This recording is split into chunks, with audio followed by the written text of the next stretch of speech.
Council. The City of Port Phillip respectfully acknowledges the traditional owners of this land and the people of the Kulin Nations.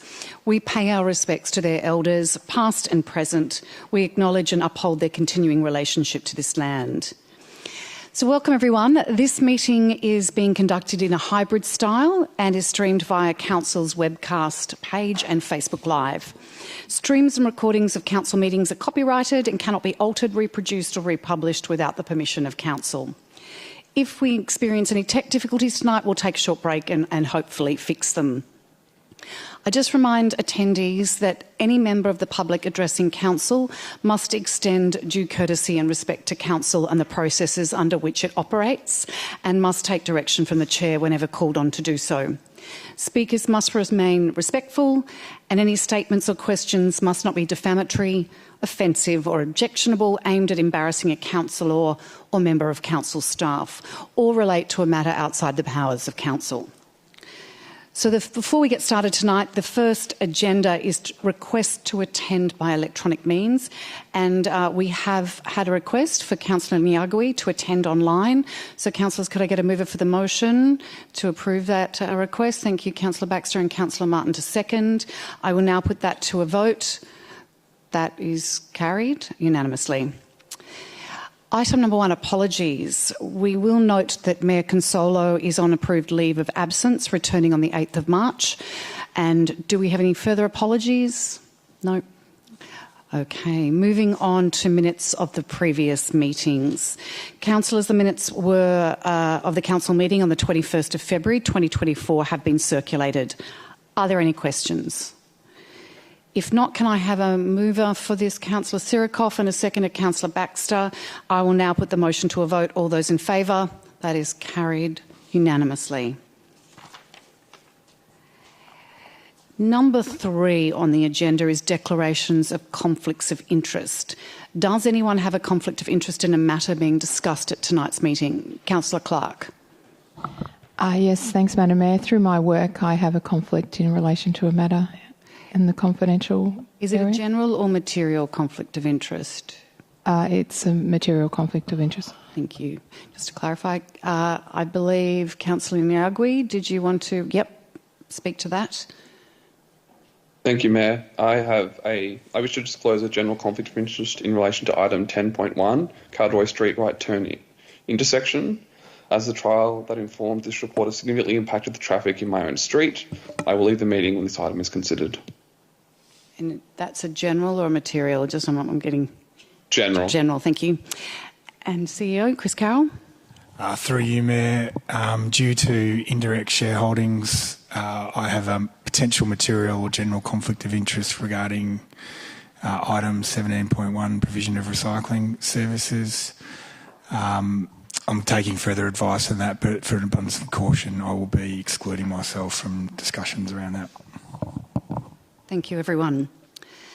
So we're now going to go before the usual agenda items. We've got a couple of acknowledgement of service and then a condolence motion. So the first one is more of a happy one. So councillors, Kate, can you wave to the room so everyone can see who you are? This is who I'm talking about. Councillors, we have one very special presentation to make tonight.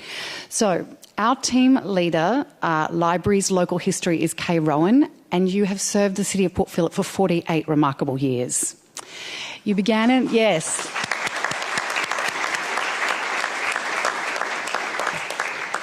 So I believe you began at the South Melbourne Library in 1976 and playing a vital role in establishing the Heritage Collection, Port Phillip Heritage Centre and local history services.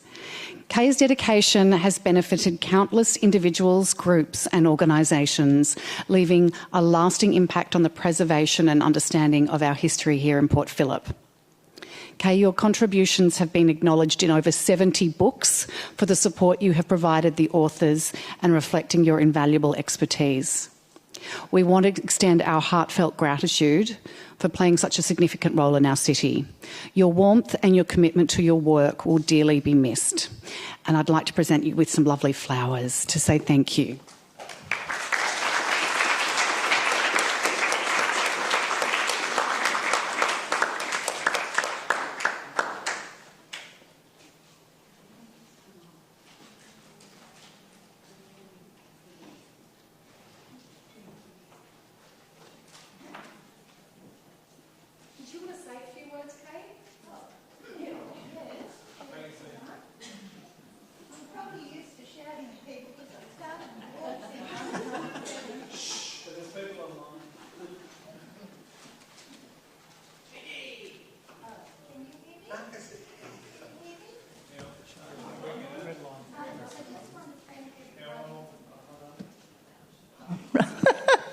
Okay, that's better.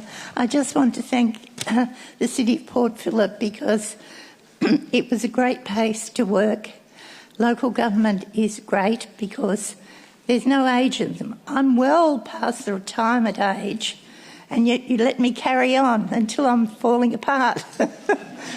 But, you know, it's just been, the colleagues have been wonderful, and it's just been a great honour to work for the city, and I've loved every minute.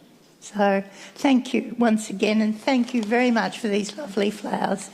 And I live in Port Melbourne, so I'll be hanging around Port Melbourne Library, not the St Kilda Library. I'm sorry about that. We look forward to seeing you at that end of the city. Thank you, Kay. Or even on OPAC.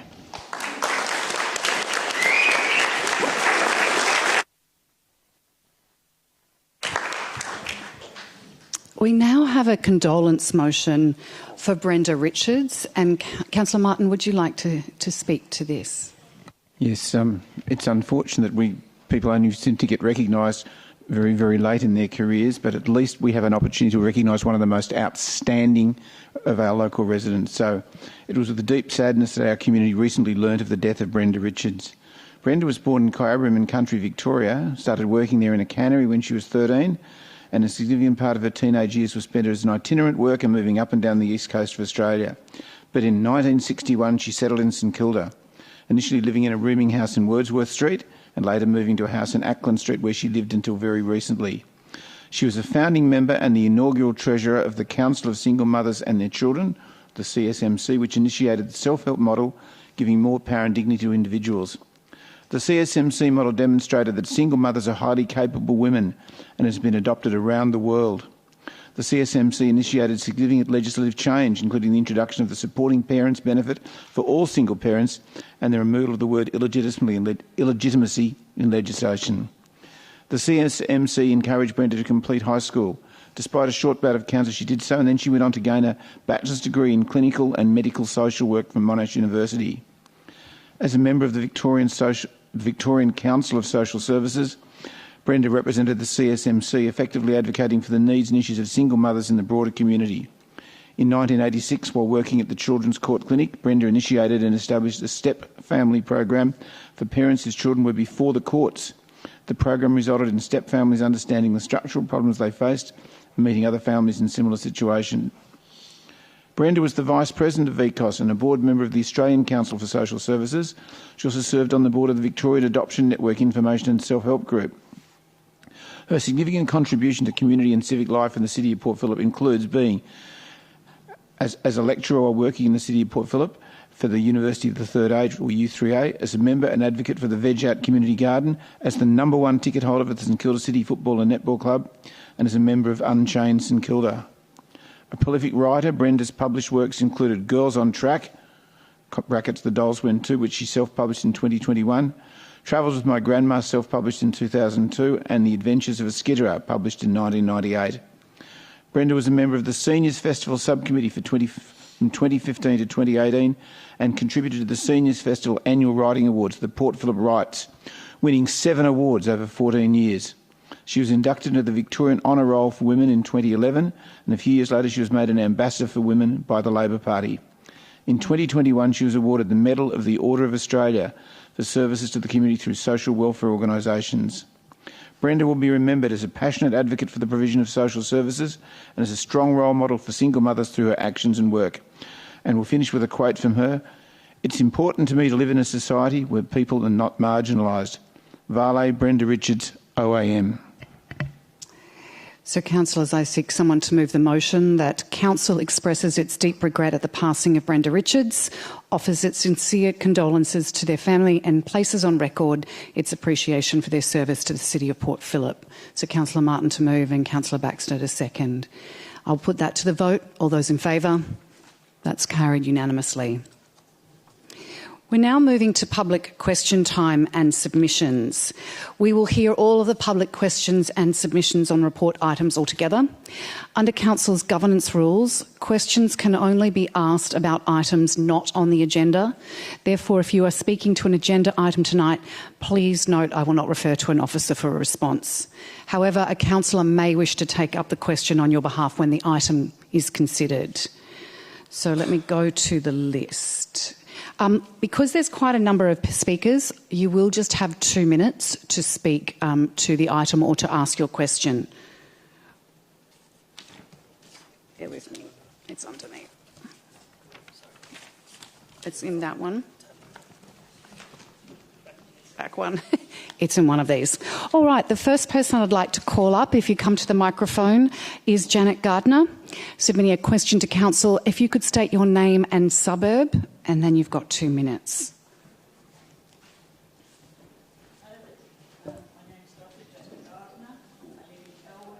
Member of OPAC. OPAC has always been a strong advocate for the outstanding social housing provided by the City of Port Phillip.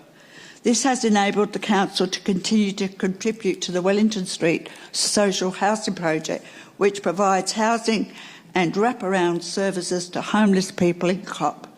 We ask, will Council continue its annual contribution of $500,000 towards social and community housing in this year's annual draft budget?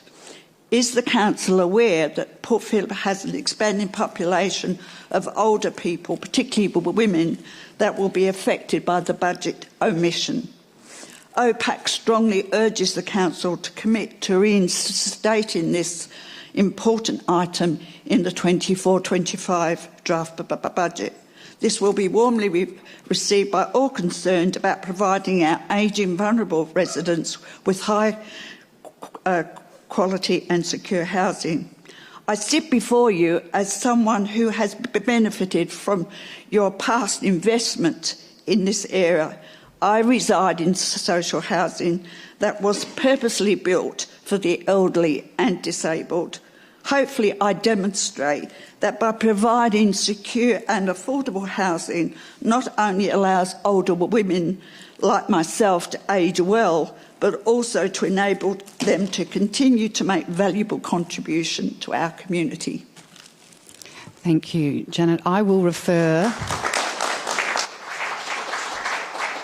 to Gary Spivak. Did you want to respond to that question, please?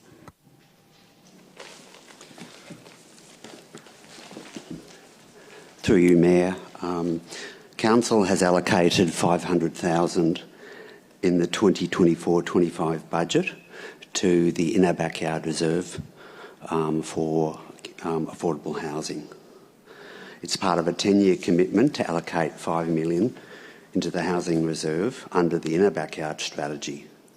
Most of the $5 million has been committed to the Wellington Street Common Ground project. Options for the establishment of a new reserve beyond In Our Backyard, which finishes in June 2025, will be investigated and brought back to the Chamber ultimately for consideration in the future. Thank you.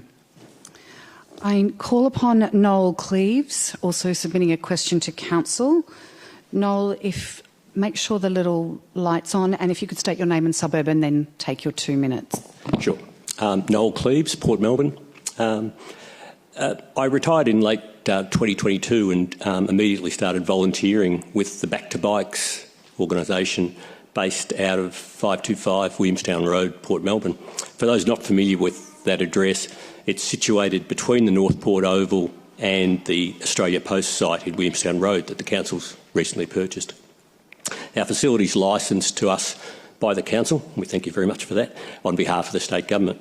We're a charity registered with the Australian Charities and Not-for-Profit Commission, and our mission is to provide affordable transport for low-income earners, those in need. We assist local schools and other charities as well. We raise funds by refurbishing bicycles, we service privately owned bicycles, and we conduct courses, etc. as well. Of interest to you is we divert about 1,000 used bicycles from the waste stream each year, and for every refurbished bike that we sell to the public, one bike is actually given away free of charge. The reason for me being here today is that our operations are impacted by the Fisherman's Bend development. The site that we currently occupy, as you're well aware, is highly likely to be to undergo some form of redevelopment in the short to medium term. And as a volunteer-based organisation, we know the evidence is clear that without a facility, the operations cease. Nevertheless, we're really excited by the Fisherman's Bend development and the potential opportunities that it could provide. But we also have to be concerned about the future of our operations. And we also note Council's got similar concerns around funding shortfalls for community infrastructure. We've been involved with the recent Department of Transport and Planning meetings, and we've made a submission to that process. My question to you is, how can community organisations, and particularly us, Back to Bikes, be best involved in the master planning process for what is going to happen in the Montague, Sandridge precincts, and particularly the expansion of the open space in the North Port Oval area? Thank you very much. I'll go to Fiona van der Hoven to respond to your question. And just that very loud beep is the 2-minute mark. Sorry, it's so piercing. Thank you for that question. And through you, Mayor, all master plans prepared by Council will include community engagement, and this generally includes a range of methods, whether it's online or face-to-face, and different opportunities. A program for the expansion of open space at the Sandridge area and the community hub is yet to be developed, and the best way to stay in touch is to sign up to Council's Have Your Say page, where you can receive monthly e-newsletter updates and be aware of upcoming engagement. I think it's important to note that we also understand the importance of organisations like yourselves, and we continue to advocate to the state government that groups that provide community services should be involved in the ongoing engagement. Fisherman's Bend is a 30-year project, and it provides various opportunities for engagement along the way. And just to add to that, Chris Carroll. Through you, Mayor. Thank you, Noel, for your question tonight and for your ongoing service to the community. It's a great service that you and Back to Bikes provide. I know the councils are very supportive of it. In addition to signing up for the newsletters and stuff, as a key person or stakeholder impacted, I'll make sure that we reach out personally to you and keep you deeply engaged in the processes that we're working through. I'd like to call... we're going to go online now. Usually we do these kind of in an order, but we are going to go a little bit out of order for someone's time pressures. So I'm calling upon Sarah McLean, speaking to item 10.1, Cowderoy Street right turn restriction trial. Sarah, are you there? Yes, hi. Thanks so much. Apologies, I've got little ones to get to bed. So That's all right, Sarah. If you could state your name, suburb, and then you've got 2 minutes. Absolutely. My name's Sarah and I live on Langridge Street.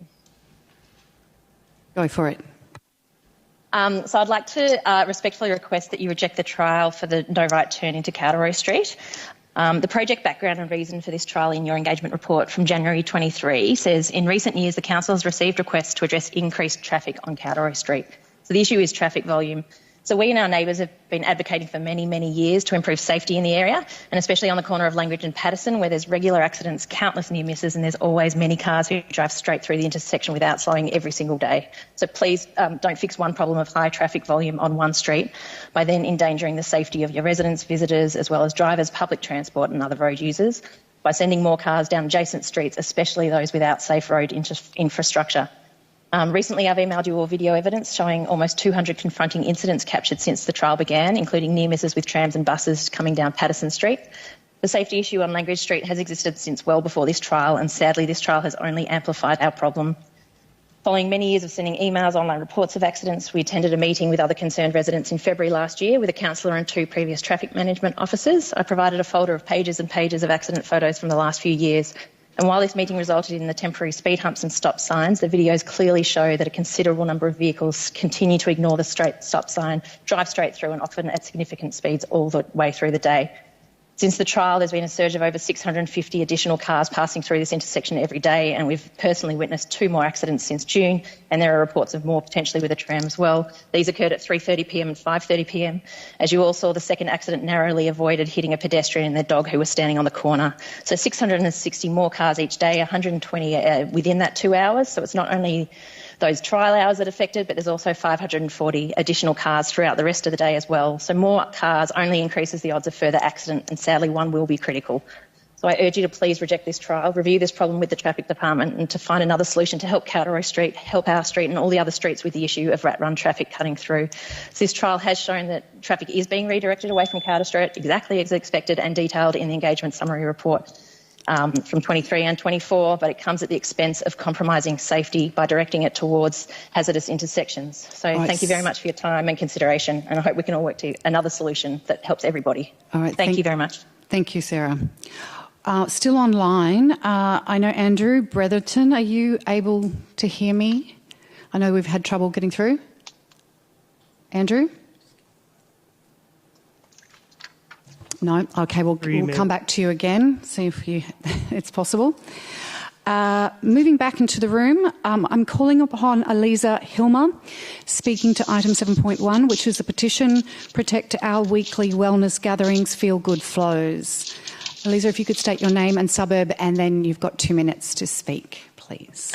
Hello, my name is Eliza. I'm from St Kilda, a resident of this area. Hey.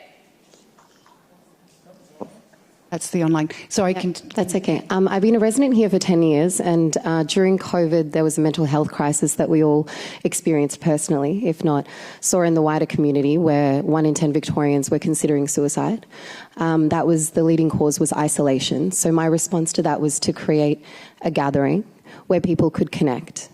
I'm a qualified yoga teacher, yes, but what we do with FeelGoodFlows, which is the gathering that I represent, where 7.8 thousand people are saying that we should be able to continue offering this support service, is that it is all-inclusive. It leaves no one behind. It's available for free.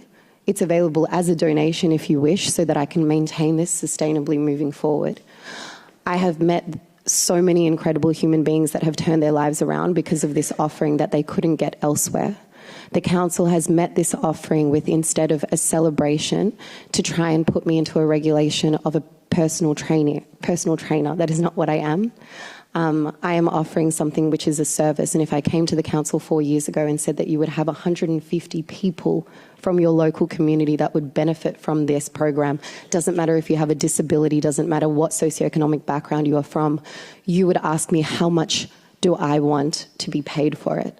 I'm not asking to be paid, I'm asking not to be shut down. You've suggested that I should reduce my gatherings to 15 people. I cannot send the 16th person away. It's a public beach. You have suggested that I take it to a community hall. I cannot do that because that compromises the people with immunity issues. We cannot breathe in a community hall. You have suggested that I reduce these events to 4 times a year. I cannot do that. That is not a mental health support service.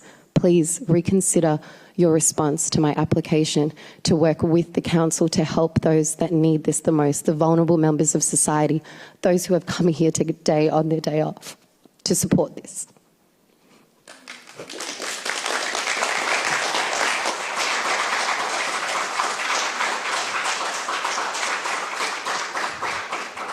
Thank you. I call upon Karen Lavery, also speaking to item 7.1, the petition Protect Our Weekly Wellness Gatherings. Hi, Karen, if you could state your name and suburb and then 2 minutes. Nice to see you. Thank you. Thank you. Okay, my name's Karen Lavery. I live in St Kilda. I've been a resident of St Kilda for over 20 years. And during COVID, I was really, really struggling. My partner has incurable cancer and MS. We were unable to socialise inside, exercise inside, or gather. FeelGoodFlows for me at that time was essential, and it still is. People forget that COVID is still here, and for people like us, we still can't eat inside restaurants or be inside. So from a well-being point of view, FeelGoodFlows is essential for me to be able to be outside, part of a community, part of a group, and part of people that value one another and work together to support one another in the community. Council, Port Phillip, City of Port Phillip is a progressive, imaginative council. I am asking you, as the councillors who make the decisions and who lead this fantastic council, to think outside the box and to find a solution that meets the needs of FeelGoodFlows as a community gathering, not as a training organisation or a sports organisation. And I also want to point out, if you read your council plan, there are many examples of how FeelGoodFlows fits in with your objectives. You are an inclusive, livable, sustainable, vibrant and well-governed council. They're all in your plan, and they are the FeelGoodFlows meets those objectives and priorities. There are 47% of digital natives under 34 years of age in this council. Most of them come to FeelGoodFlows. If you could wrap up, Karen. Thank you very much. So, wrapping up, I'm asking the council, please, to show leadership as a council and to even set a new model for other councils to follow in finding a new category that isn't what currently exists, that enables you as a council to show that a community gathering is a benefit for everybody. Thank you.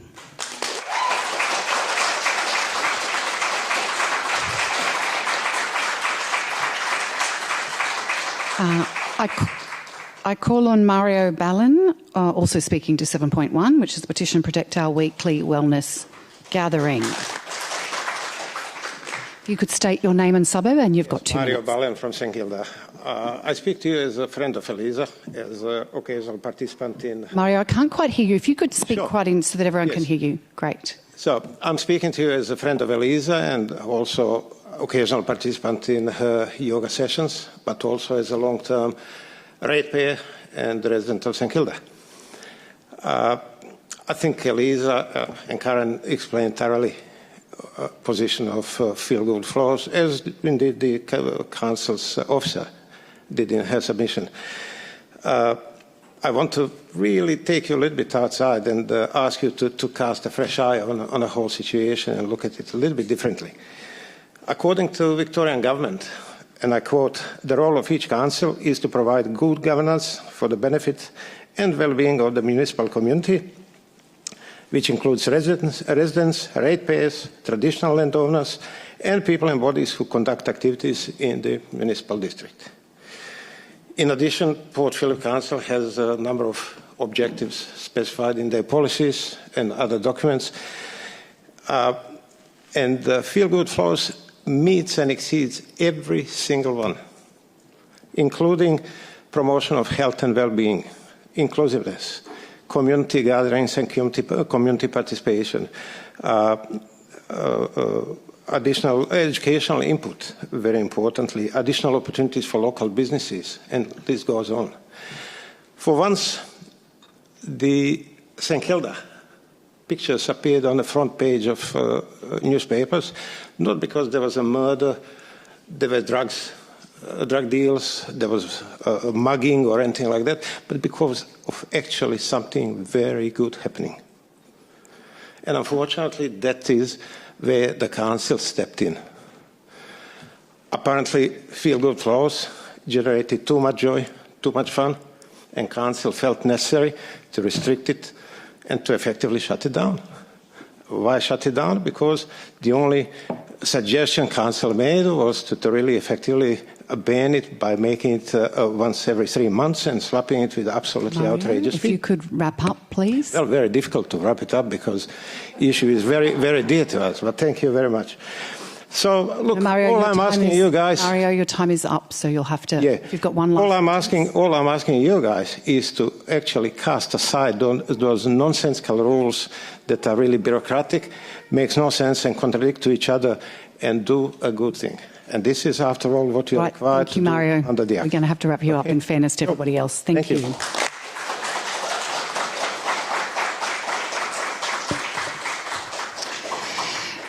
Could Damien Brookhard come up also speaking to 7.1, the petition? Protect Our Weekly Wellness Gathering. Damien, name, suburb, and then 2 minutes. Hi, Damien Bruckard, St Kilda. A new resident, actually. Just a couple of months ago, I moved here after years away and was incredibly impressed when I first saw FeelGoodFlows, and I think the community behind us here speaks to how it's captured others' imagination too. I just wanted to look at this from the perspective of the policy itself, because it seems quite clear that at least this policy may not even apply to FeelGoodFlows. It very specifically refers to commercial operators. This is not a commercial operation. It's free. People can make a donation if they want to participate. This is not personal training. This is not profiteering. It's very unclear that this policy even applies in the first place. The second thing that I would say is, even if it does, we need to look at the purpose for which this policy exists. And those are laid out in the reasoning of the recommendations put forward by the Council. To preserve the quality and longevity of public open space, nothing here is infringing that. To ensure training activities do not unreasonably impact community access, people can still access the beach. To ensure that council land is safe. Nothing could be safer than doing yoga on the beach. To provide equity in the management of outdoor fitness trainers. Absolutely. No one else is trying to do this. To provide health and well-being opportunities. I mean, I think it's very clear that that's exactly what this is about. So none of those goals are frustrated except the last ones. The final thing that I wanted to say, and I'll be very brief, is I think here the Council has an opportunity to be with this movement or to be seen by the community as frustrating, something that the people clearly want. I'm only very new to St Kilda, very new to this community, but it's something that I would like to be a part of, that others want to be a part of, and humbly request that you allow us to continue that activity. Thank you. Thank you. Thank you, Damien.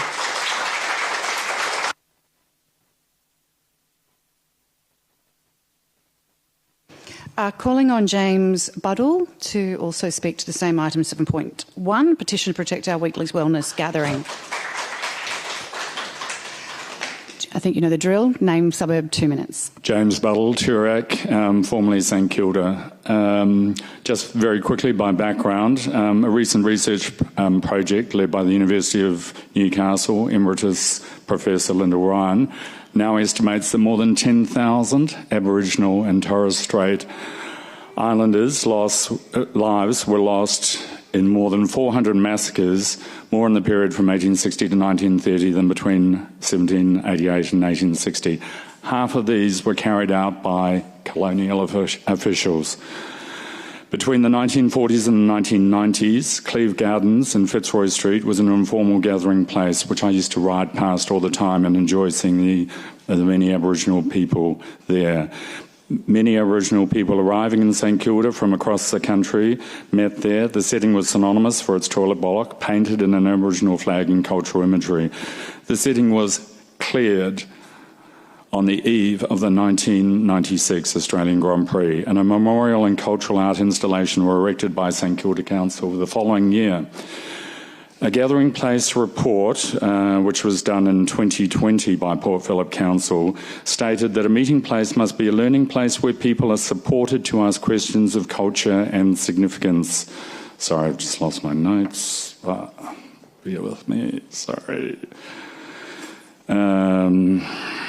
Provide a setting where all people feel culturally safe and welcome on Boonwurrung country, support a hand up and not handout, and value togetherness through caring for each other, support ATSI, Australian and Torres Strait Islander people, to manage their own lives in a setting of learning. Be different for each person's need, whether it be learning circles, a free feed or coffee and a chat. FeelGoodFlows sessions are available as a gift of gratitude and oneness to the First Nations people interested in coming along to worship the lands on which we live and practice. My questions are, does Elisa and her FeelGoodFlows meet these requirements for a meeting or gathering place? I believe she offers so much more. 2, can the loss to the community be measured if it's shut down? I believe it's immeasurable. And on a personal note, I had Annus Horribilis last year. I was greeted with open arms by Elisa, and I believe that the mental health and wellness offering is immeasurable. Thank you, James.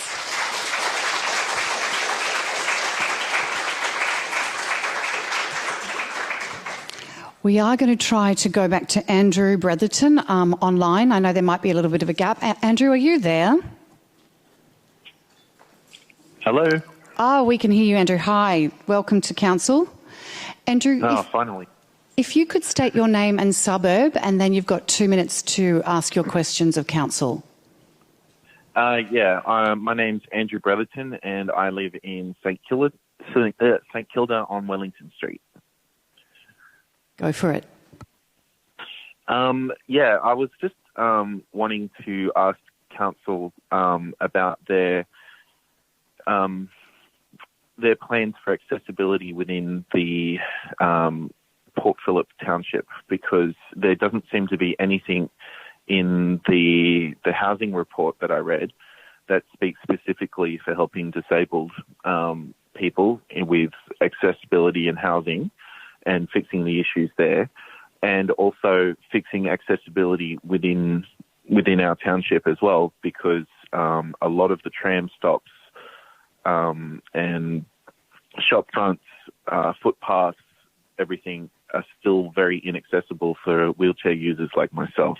And it was very disappointing to see that no mention of disability or improving accessibility within the Port Phillip region. Bit of my background is I'm living in social housing at the moment. I was in the Princes Street building under that social housing, and they've moved me here to Wellington Street now. I find that public housing is a lot more safer and a lot more longer term than social housing is, because it tends to be privatised and there seems to be less safety for people with disabilities like myself. And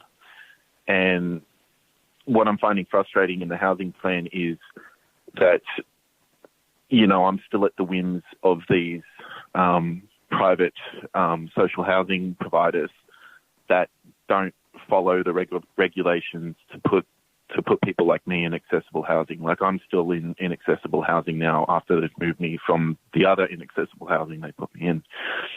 So they're my 2 main questions. So improving accessibility within Port Phillip, what's happening, what's the plan, what's that look like, because there doesn't seem to be anything happening. And 2, how are we going to improve accessibility housing for people with disabilities in these housing? Because what I'm hearing a lot is, yes, we're building the houses to be accessible, but when you go into the housing projects, generally people like me, people with disability, are on the lowest priority to get housing. So you're actually giving accessible housing to people without disabilities before people with disabilities can actually access All right, them. Andrew, I have to ask you just to wrap up, please. Oh, that's it. I'm done. Okay, great. Thank you. I will refer to who would like to take this question. Is it Gary Spivak? Or, that would be great, Gary, if you could respond.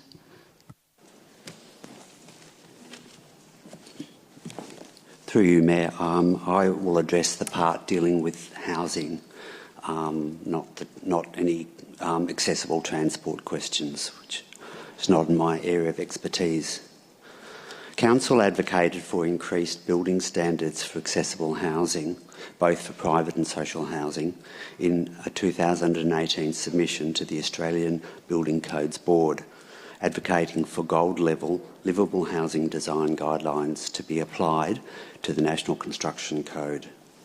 The ACBC ultimately approved silver-level livable housing design guidelines for adoption in Victoria, in part because that was the level supported by the Victorian Government. These standards came into effect in October 2022 through an amendment to the National Construction Code. The standards apply to all dwellings, not just apartments, so it includes detached houses. Social housing, which is public and community housing, already has high accessibility standards under the Victorian Government's Housing Design Guidelines, which applies and is required to be met by all new social housing projects and set a very high bar for accessibility. It is proposed that Council will continue to advocate for gold level standards through its Places to Live City of Port Phillip housing strategy after that is endorsed by Council following a community engagement process. Thank you, Gary. Fiona van der Hoven, you're going to speak to the tram accessibility. Thank you for the question, and through you, Mayor. I can advise that the City of Port Phillip continues to advocate to the Department of Transport and Planning to increase accessible tram infrastructure across the city and including St Kilda. This advocacy includes not only expediting the delivery of level access tram stops, but also the phasing out of non-low floor trams, which remain in frequent use in particular routes like Route 16, Route 67 and Route 12. Route 96 has a fully accessible tram stop infrastructure and low floor trams, and this one provides some accessibility to central St Kilda. Thank you. Thank you. Returning to our speakers, I now call on Chris Sargood speaking to item 7.2, another petition, the request for use of Elwood Primary School Reserve as an off-leash dog park. Chris, if you could state your name and suburb and then speak for 2 minutes, please. Chris Sargood, and I live in Elwood, up near the Tennyson Street shops, and it's a great place to live. You know it's Elwood because there are people walking around with coffee cups in one hand and perhaps a dog lead in the other, and sometimes both. But Elwood has a lot of coffee shops and a lot of dogs, but not very many dog parks. And as a way to address this problem, the 96 signatories on our petition are suggesting that the agreement between the council and the Elwood Primary School be renegotiated so that we can have off-lead dog access to the park. Sorry, this is slightly abbreviated. I thought I had 3 minutes. There is an agreement between the council governing the use of the park, and there's a plaque at the entrance to the park that says, at the top of the park there's a logo for both the council and the school, and underneath it says this is for school use only between the hours of 8:45 in the morning and 3:45 in the afternoon during school days, on school days. It doesn't mention anything about any other times. And now, so of course the school must have priority access during school hours. We don't dispute that, but there are other people who use the park. There are sporting groups and things like that. So, for instance, the girls have a football practice during the year on Wednesday evenings, and of course they would take priority over dogs. All the 96 signatures that that are attached to the petition came from the park itself. They gathered them in the park, and you can see from a map that I attached that we all live very close to the school. We have strong links to the school. Many of us have had children, past, present and future students there, and a lot of us have served on various school committees and school council, and have helped with other things like the school musicals and the veggie gardens and things like that. So in summary, we would very much like the council to negotiate with the school and revisit the agreement to allow off-lead dog access outside of school hours. Thank you, Chris.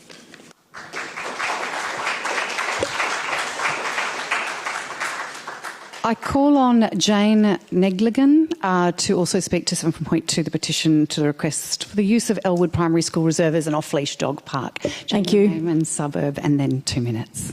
Brilliant. It's Jane Nelligan from Elwood, based in Wave Street. Thanks for the opportunity to speak tonight. Essentially, in my mind, this is about dogs and people. And to try and frame my thoughts, I went to Google and asked the question, what does it take to make a happy and healthy dog?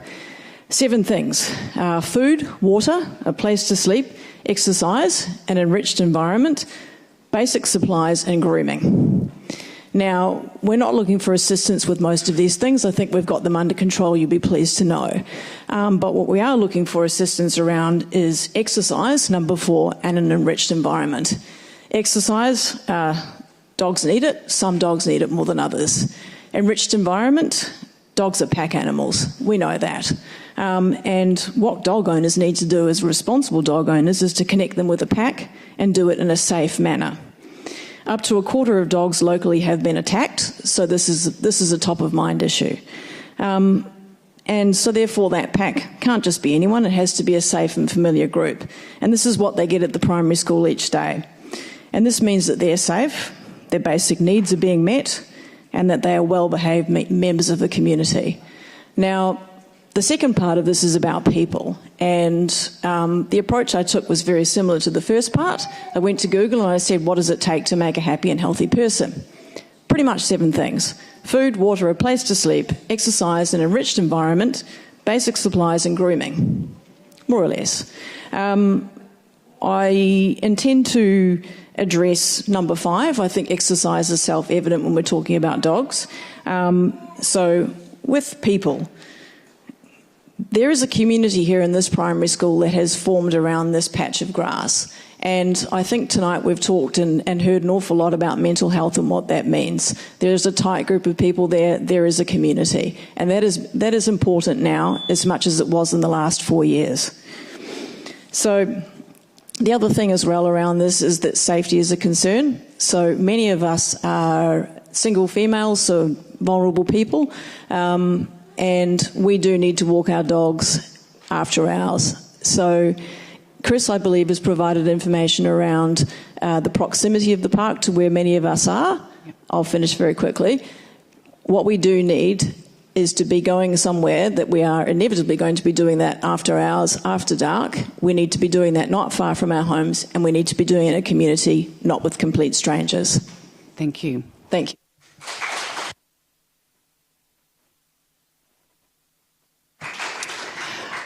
I call upon Jen Bishop, also speaking to this item, the request for the use of Elwood Primary School Reserve as an off-leash dog park. Jen, if you could state your name and suburb and then please speak for 2 minutes. Thanks, Lou. My name's Jen Bishop. I live in Elwood, just opposite the beach now. I had lived in Broadway. So, dear Mayor, councillors and guests, thanks very much for the opportunity to speak with you today about the shared access arrangement. I'll aim to demonstrate that the current legally available areas are not sufficiently safe for the over 40%, that's right, 40% of people in our community who are dog owners, and that's probably an underestimate. And that the sharing of Elsternwick Primary after hours provides a solution which fills an unmet need. So tonight I'd like to share 3 key components with you of this. The first being safety. Jane has talked to a little bit. The safety of our community. A lot of research shows that having dogs in the community reduces the levels of crime and increases the amount of safety that exists for our community, for our children, and for the people in that community. Safety of our dogs is also imperative, and at the moment Elwood does have a number of off-lead areas and access through to St Kilda for some of those, but a lot of them are not safe for dogs. Now I know Lou says to me, your dogs must be under effective control. I don't know how many people have got dogs here, but dogs have nervous systems, sympathetic nervous systems like human beings. And so if they're frightened, they flee or they get frightened, they will run across a road. So actually having reserves that do not have a safe space where there's either physical boundaries or there is a fence is not practical. And what happens is people don't go. So we get overcrowding. We've got overcrowding in the only 2 reserves in Elwood for dogs and dog people. So Clark Reserve is one of those, and that is bounded not bounded by roads, and Head Street Reserve, which has also got a major road running past it. So the Elwood foreshore, is that the end? It is, if you could kind of wrap up in a few sentences. All right, so there's a lot of data that I've provided to Council. In conclusion, what I'd like to say, shared access to Elwood Primary is highly desirable. It captures the largest density of Elwood residents. It balances out the lack of safe, walkable space. It's fully enclosed and has better access, and it takes the pressure off Clark Reserve. Thank you. Thanks, Jen.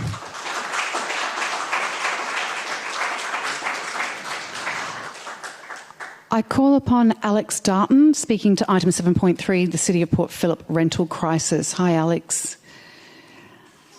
You've been here before, you know what to do. Mayor, councillors, Alex Darton, and Elwood is where I live.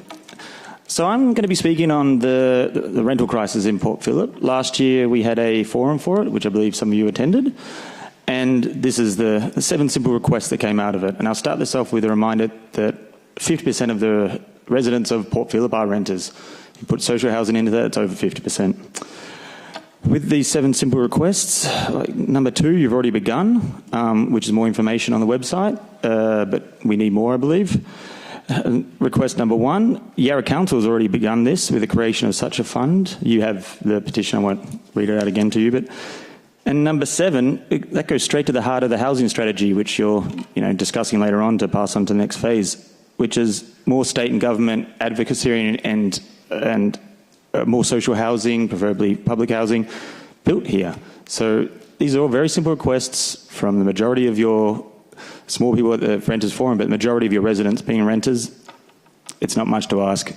So, yeah, I hope you do pass it, and I believe you'll get back to me regarding it in the near future. So thank you. Thanks, Alex. I call upon Ian McDonald, speaking to item 9.1, which is the Older Persons Advisory Committee Annual Report for 2023.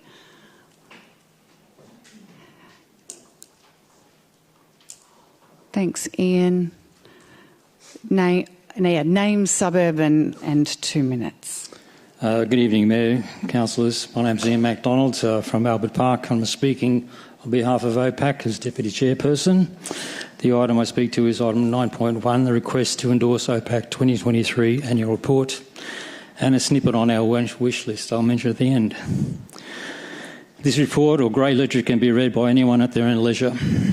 I've chosen to speak to less tangible aspects of this report, if you like, its context or global view.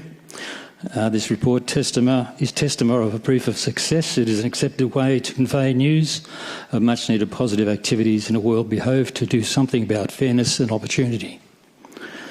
This report is a stark contrast to the view that older people don't matter so much. They do, and we'll tell you so. The wisdom has taken a battering over time through the many changes that take place daily, it seems.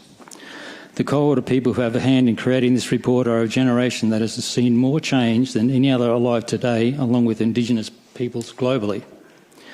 From times of black and white only photos now to endless selfies and electric vehicles, who else has adapted to change of this magnitude, mostly without guidance?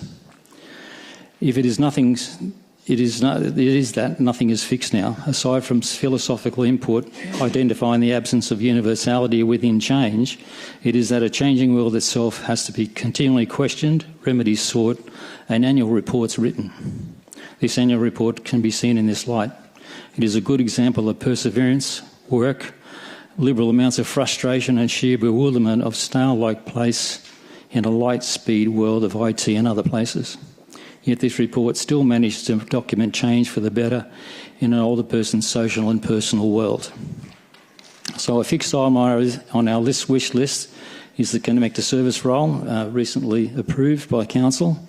OPAC strongly supports Council's establishment of a community Connector Service within the accepted village model. It is one mechanism towards ageing well.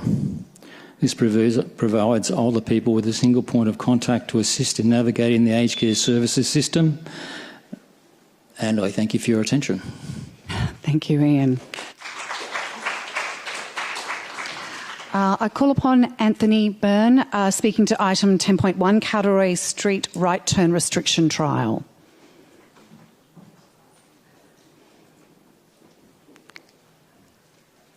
Anthony, your name, suburban, 2 minutes. Thank you, Mayor. Anthony Byrne, Middle Park. So I live on Langridge Street and I'm against the Cowderoy trial becoming permanent due to safety concerns on Langridge Street. Thank you to the officers who did a great job on collecting the data for the trial, which shows that the no right turn sign has reduced traffic on Cowderoy Street by 21% or 538 cars per day and increased traffic on Langridge Street by 57% or 659 cars per day. So the trial has shifted the traffic problem from Cowderoy Street to Langridge Street.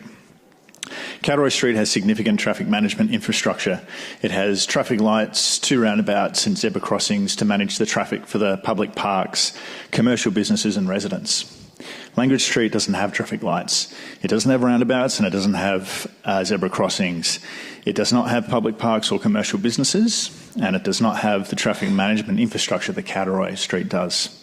What Langridge Street does have, and always has had, is a serious issue with speeding traffic and car accidents due to not having the proper safety infrastructure. The safety issues and accidents have been reported to Council by Langridge Street residents for many years, including video evidence.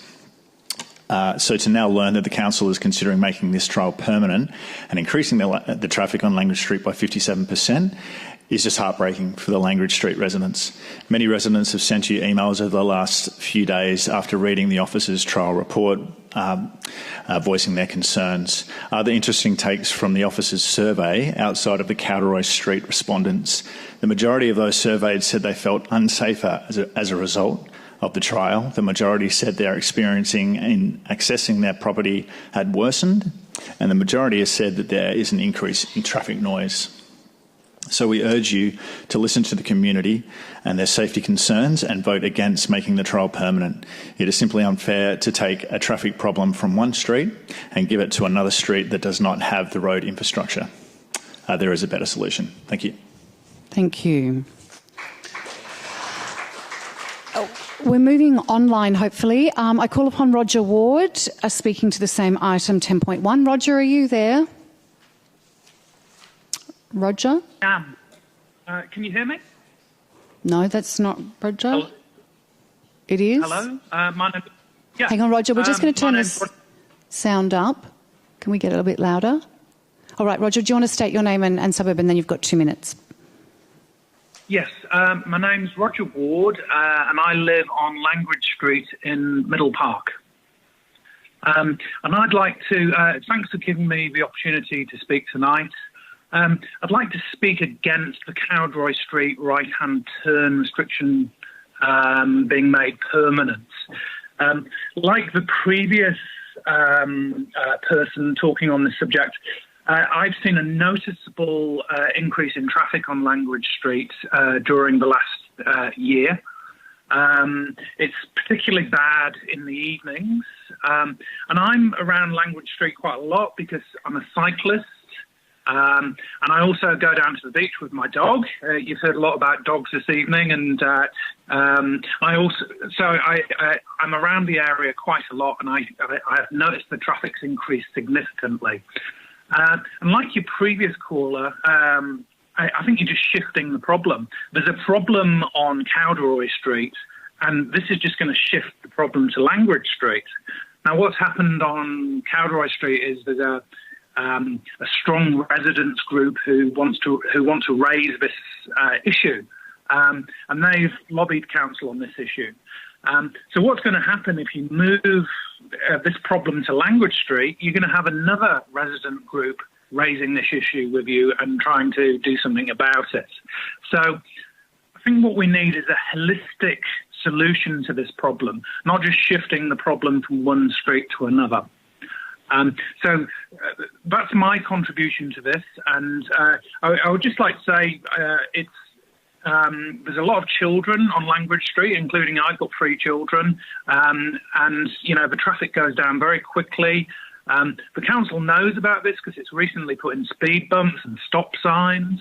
I've personally witnessed 3 or 4 crashes at the corner of Langridge Street and Petition Street. And anecdotally, I talked to the tow truck driver who always tows away the cars that have been written off, and he said, "Oh, yeah, it's always happening here, mate. It's been happening for years." That's what he said to me.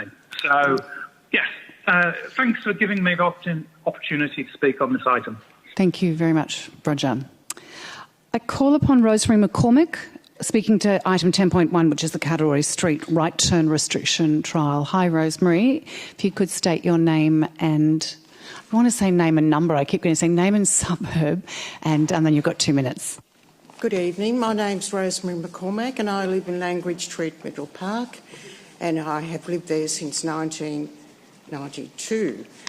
I wish to object to this particular extension of or permanence of the right turn restriction. I'd like to say that in the past we have requested council to install a roundabout at the corner of Park Road and Langridge Street. It's been denied, and yet there are two roundabouts in Fraser Street, 2 in Cowderoy Street and 1 in McGregor Street. Now, it is, as people have pointed out, as Anthony did earlier, there are real safety concerns about this being made permanent in Cowderoy Street.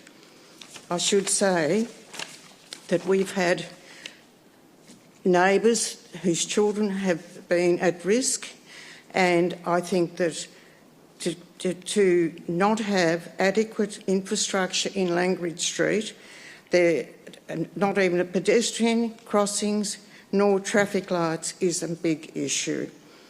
The other thing is that we have particular concern about the attention being paid to Cowderoy Street, and it would seem that one group of residents perceives their needs and rights to safety to be more important than those of others residents. One would hope that common sense will prevail and the recognition of acknowledgement of all residents to safety will prevail, and council will vote accordingly this evening. I do note that on the report in regard to this matter, that one of the it states that that this proposal for Cowderoy Street is in line, and it makes it safer and easier to connect and travel within. It's in line with the council plan. Well, I just say, what about Langridge Street? Thank you very much. Thank you, Rosemary. Now, please, I apologise if this is not the correct pronunciation, but I call upon Chad Troyer. Chad's gone. Yep. Okay, great. We'll move on to Stephen Plar. Is it Plar or Plare? Plare. Okay, welcome. Stephen, if you could state your name and suburb, and then obviously 2 minutes. Yeah, terrific. It's Stephen Player. I live in Port Melbourne. I live on the corner of Barak-Beacon, and I want to talk about the Barak-Beacon development specifically, and particularly around the traffic all being funnelled into the Barak Road street. I know there's an integrated pathway strategy that the council has put together sort of pre-2018, but the big Vic Holmes build came in November 2020, and conditions have changed. And I would hope with some of the information that we talk about today and through our submissions that you might reconsider the balanced view that you had about pushing all the traffic onto Barak Road. There's quite a few things. There's been lots of studies done by the developer, but in particular things like rubbish truck movements, emergency services down Barak Road have either been non-existent or very inadequate in considering their movement in a fully parked Barak Road. Barak Road will be fully parked. Only 60% of the 360% increase in residents that we're going to have are going to have car parks. I get that, but I've lived there for 15 years, and when there were only 89 dwellings and they had over 100 car parks to themselves, they still parked in the street because it's convenient, just like some of we do, even if we have driveways. It will be fully parked. When it's fully parked, there will be no two-way traffic. It will be one-way traffic, and there will be at least 1,200 car movements every day. I think it's far more likely to be 1,500. If we fast forward and we think about, well, maybe half the street is not allowed to be parked on, all those car parks are going to need to take place in Rosny Street, Page Street, streets that are already inadequate, very narrow, dangerous, kids going to netball, football all the time. Really, really difficult. The width of Barak Road where it joins Howe Parade is 25 metres. It's very big. The intersection where Howe Parade comes in it's a very attractive corner for cars to take hard. It's not 90 degrees. I've lived there for a long time. It's just what happens. It's about to go up by at least 360%. There are hundreds of kids that cross this road every day at peak hour on the way in and on the way out to Peter's old school at Port Melbourne Primary, including my kids, and it's obviously just the one primary school. It's very dangerous. I'd like to finalise by asking you to reconsider your suggestion that all the car parks need to access Barak Road. Beacon Road has that capacity. There are triggers on the car parks that allow flashing lights to tell bikes if they're going to be coming into a car that's exiting, and also ask that you have a really deep look at the pedestrian safety on the Barak Road and the Howe Parade intersections. Thank you very much. Thank you very much, Steve. Call upon Chris Hendricks, also speaking to 10.2, Barak-Beacon Public Housing Estate. Oh, you might have to come over to this one. Sorry, Chris. Thank you. Well, you there? And name and suburb, and then please speak. Yes, thank you. Thank you, Acting Mayor and councillors. Good evening. My name is Chris Hendricks. I'm here representing all of the residents that live on Barak Road in Port Melbourne. We all feel extremely hard done by, and we need your help to get some fairness and balance with regard to the impact of the proposed build on Barak Road. I know you have a lot of sway and clout. I've experienced that firsthand. When the Minister rezoned South Melbourne, my office building in City Road went from an unrestricted height to, when Port Phillip got control of it, it got reduced down to 4 levels, which I fully support, because you've got to have some fairness and control. So 4 stories on City Road, and yet we've got a 9-storey building on our little Barak Road, directly opposite 2-storey heavily overlaid residences. So we have 4 main points of objection, which are a 9-storey building, 1A on Barak Road, 2, all car park entry and exits are from Barak Road, based on a flawed traffic report. That's 250 vehicles on site, which is only 0.6 of the residences provided with the car park. The main lobby of Building 1A, including points of emergency access, including brigade boosters, is on Barak Road. And 11 of the 15 significant mature native trees are proposed to be removed on Barak Road. The solutions that I've come up with is to reduce the height limit on Building 1A to 4 levels and increase the height of Building 2A and 2B, which also have uninterrupted views over the bay. This also allows for a mixture of social and market affordable residences in a salt and pepper solution. 2. I referred to page 65 of the Council's report to change the intersection of Barak and Boulevard to a T intersection. This only makes the traffic trying to get out of Barak Road during peak hour even worse. So 12 vehicles queuing, trying to get onto the boulevard, basically blocks the exit out of the multi-level car park. So there's no exit out of Barak Road. So I'm out of time. So with Council's minimum 4 metre setback on Barak Road, at least that might help keep most of the trees on the nature strip. So thank you very much. Thanks, Chris. Got Alex Darton to speak to item 10.3, which is the housing. Bear with me as I can't find the wording of the. That's the, I've got to scroll to the other screen. The draft housing strategy and phase 3 community consultation. All right, Alex, if you want to... Do I have to do my name and suburb again? Alex Darton, Elwood. This is just to speak on behalf of the housing strategy. Is just to... I can't do an ask here, can I? Can I do an ask for this? I can't. No, but you can put the question. One of the councillors may take up one of your questions when we get to the question is...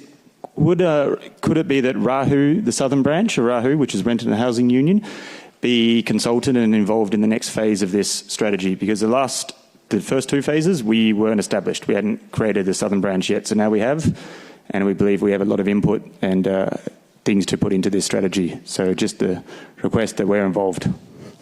Thank you. Thank you very much. That's it, isn't it?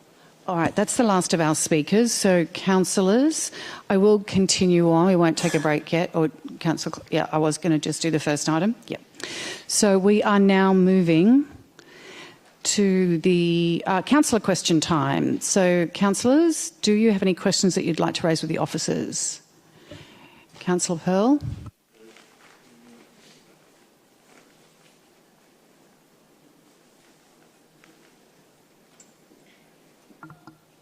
I can ask a question if you're still looking. Yeah, go for it. That'd be great. I just wanted to ask officers if you could update us on how the Eco Centre rebuild is travelling, please. I think Brian T is going to respond to that. And thank you, and through you, the Eco Centre is an exciting council and state-funded redevelopment of an important asset for the local community. It is under construction, and that construction was due for completion in the middle of this year. Unfortunately, there has been a delay. The delay has been caused by the requirement of glazing glass coming from Germany, which on a ship which progressed through the Suez Canal, or was attempting to, and then had to turn around as a result of the threats by the Houthi rebels. That ship has now had to be redirected around South Africa, and that delay means that instead of the middle of this year, the building won't be completed until September, late September, and that date is yet to be finalised. I would indicate that, of course, if you're unable to get glass, you're unable to secure the building, and that has delayed not just the completion of the glass, but other materials such as wiring, which would otherwise be in place at this stage, and cannot be in place until that building is secured. Thank you. Councillor Pearl. Thanks very much. 3 questions tonight. Safety. First one's in relation to safety concerns at the intersection of Williamstown Road and Graham Street, Port Melbourne. There's been a significant number of safety concerns reported by secondary school children and parents at this intersection, including issues relating to school crossing supervisor and drainage flooding. Could you please provide an update on the measures being taken to address these concerns? Additionally, what is the expected timeline for these interventions? Who's that going to? Brian T. Thank you, and through you. In relation to school crossing supervisors, the state government has agreed to co-fund the provision of a school crossing supervisor. However, we are struggling to fill that position. We have advertised through our usual channels. We've worked with the state to get worked with the council to get material into their newsletters and to ask their community to find a school crossing supervisor there. And we will continue our efforts to ensure we get a school crossing supervisor, knowing how important that service is to that community. In relation to drainage, I can say that council has investigated the pipes along Williamstown Road and Graham Street, and we've had a look with our technology, with our CCTV, and we are concerned that they are blocked. We think it could be up to 80% blocked. These drains are on state roads; they are state infrastructure, and we have provided that footage and our concerns to the state government, and we're continuing to seek action on that by the state government.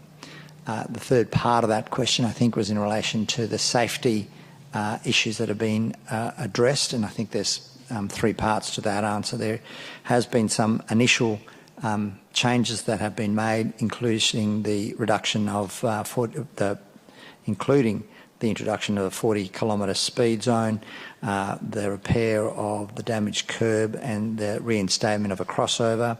And there's also smart pedestrian detectors, which effectively adjust the length of time you've got to cross the road, depending on the number of pedestrians that are on the road.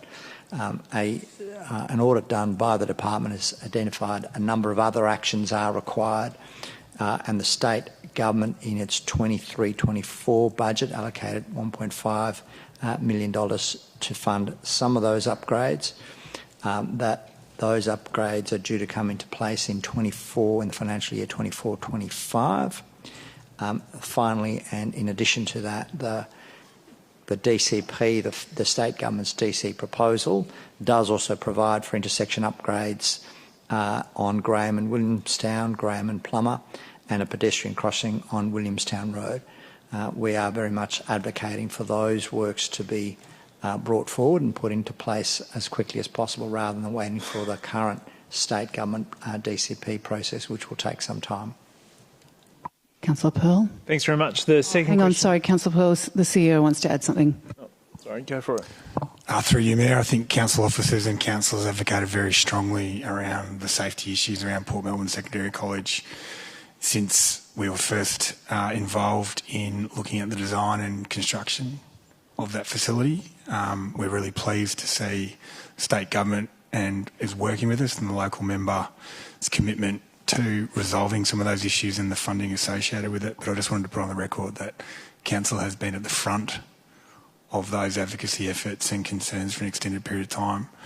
The team are working hard around how we can deal with some of the vacancies that we have around our crossing supervisors, and we will continue to look at how we can fill that as quickly as possible from our end. Councillor Pearl, you also asked around Williamstown Road and Graham Street and the drainage issues as part of your question, I believe. What I can say on that, they're both state roads, and they do have associated. Their drainage infrastructure is owned and maintained by the Department of Transport Services. Council has been doing some significant work around CCTV inspection, maintenance and cleaning of our drainage networks. As part of that, we've done some investigations because they do lead into some of our local infrastructure. We believe the pipes are largely blocked, and we've reported that to Vic Roads, Department of Transport and the Department of Transport Services over several years, including video footage. Unfortunately, so far we've been unable to progress with getting that addressed, but based on your questioning tonight, I will take on to raise that at senior levels in the Department of Transport Services. Okay, back to you, Councillor Pearl. So I should just say, if anyone has any friends who want to be a school crossing supervisor, please let them know. Thanks for the comprehensive answer. I appreciate that. My second question relates to the closure and condition of Albert Road. It's been noticed by local residents that Albert Road has remained closed for works. Was closed in terms of down to one lane, despite observations that the work at this juncture has been completed for several weeks, if not a couple of months now, probably 2.5 months. The closure continues to affect the surrounding area, particularly now that Lakeside Drive traffic movements are being reduced for the Grand Prix, and there's growing concern that several palm trees adjacent and near this site appear to be very distressed and are close to perishing. Could Council please provide an update on the timeline for the reopening of the road, particularly and the timing aligned with the Grand Prix traffic conditions, and plans to restore the impacted area, including the health of the trees? Will there be any enforcement action to ensure timely and proper reinstatement of these trees? Brian T. Thank you. The road narrowing is the result of works being undertaken by South East Water as part of the South Melbourne Sewer Project update, or the update of the project. And there are several excavation sites along Palmerston Crescent that are impacted, including that of Albert Road. Works have been going for some time, since September 2022. The Council's role is issuing working within road reserve consent, which we have provided. That is in place, and that means that narrowing is in place until 30 April 2024. We expect that the road will be open prior to then. The permit holder or the works manager is responsible for reinstatement of the area, and this includes any associated repairs to not just the road, but any council assets, including any palms. This is a permit condition, and if not met, council has the option of taking appropriate action. I note, in terms of the question, the issue around the intersection of the Grand Prix and the activity around there, and I will take it on board to see if we can work with South East Water or their contractors, Fulton Hogan, to bring forward that date to reduce the impact of that traffic surrounding the Grand Prix. And one more question, Councillor Pearl. Thanks very much. My final question relates to the Shrine to Sea project. Could officers please provide the latest update on the project, including any public announcements around the total funds that have been expended on the project by the state government to date? You're in the hot seat again, Brian T. Thank you. I can advise in terms of the process that there was engagement by the state in relation to the master plan between August and September last year, and in December last year the state provided an engagement outcomes report which is publicly available. We understand that the department is currently briefing the Minister on the draft master plan, the engagement and any recommended changes, and that the master plan will be released thereafter. I can't provide a date in terms of when that will be. I can advise that there was some $13 million allocated to the development of the master plan and its delivery, and that some $3 million of that has been expended on works to date, including technical surveys, site assessments, development of the master plan, community engagement, and indeed some early tree plantings.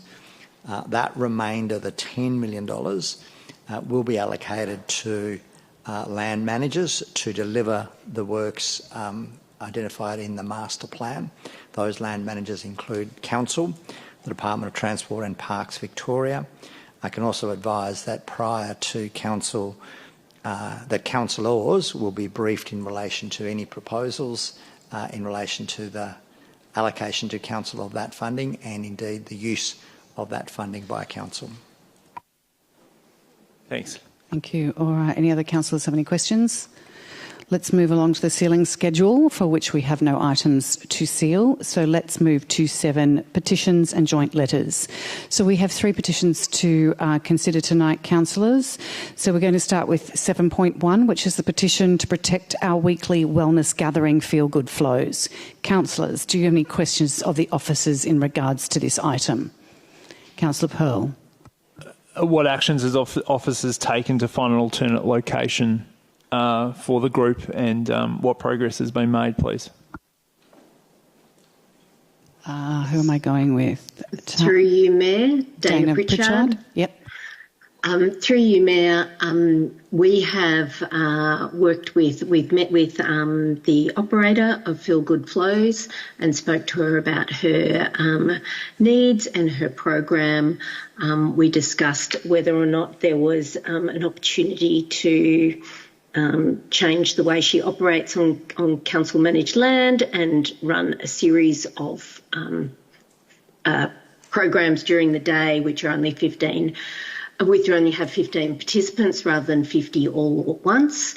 We also spoke to her about other using community halls, and we spoke to her about other municipalities and options there. They were the main things we've spoken to her about.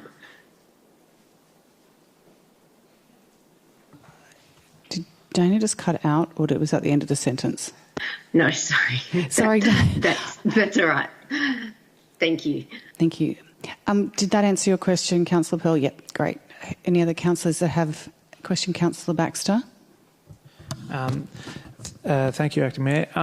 Can I just ask officers, the recommendation here, number 6, talks about the alternative options which were laid out in the very comprehensive report. Noting that these are the particular options under our relevant policies and guidelines, are there? I note that there's been a potentially an interim arrangement with the St Kilda Sea Baths that I'm not sure we're necessarily a party to, but that has been an option. Is that also something we could work with the proprietor for? On these to try and find other options? Through you, Mayor, Seabars did approach us when that option was open to check that there were no issues with regards to the planning permits or anything along those lines, but we would be very supportive of this operation continuing on the roof of C-Bars. We could look at other alternate locations around the municipality if that was something that was of interest.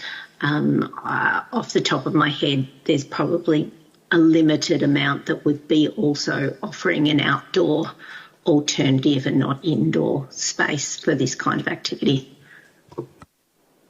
Any further questions? I'll ask one if I may. Given that officers are really just following current policy and noting that policy takes a long time to develop and we have a very full agenda, is what is needed for officers really a slight tweak to policy would be an option that could maybe seek to look, that there's development of different types of groups that may want to use our open space. Is that something that would be more useful, given that it's not a quick time frame, of course?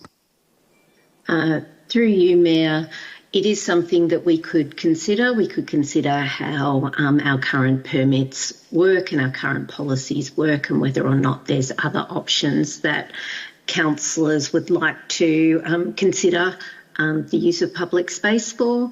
As you mentioned, it isn't a short time frame to build a policy, and we also have a very full agenda. So, and currently this isn't on the agenda, but it is a consideration for us if that would be what councillors would like to progress with. Any other councillors? Councillor Baxter, have you got a question? Does anyone else have a question?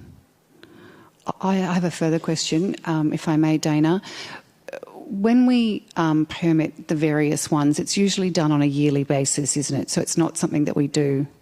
And for bigger permits, it's usually an EOI process, I believe, where people would have to submit. Is that correct? Through you, Mayor, that is correct. The personal trainer licences are a year permit. Other permits, such as the commercial recreation permits, which the volleyball is done under, they are longer term permits, but they're also an EOI, which means that it's an annual application process and that it is a competitive process as well. Question, Councillor Pearl? Thanks, Acting Mayor.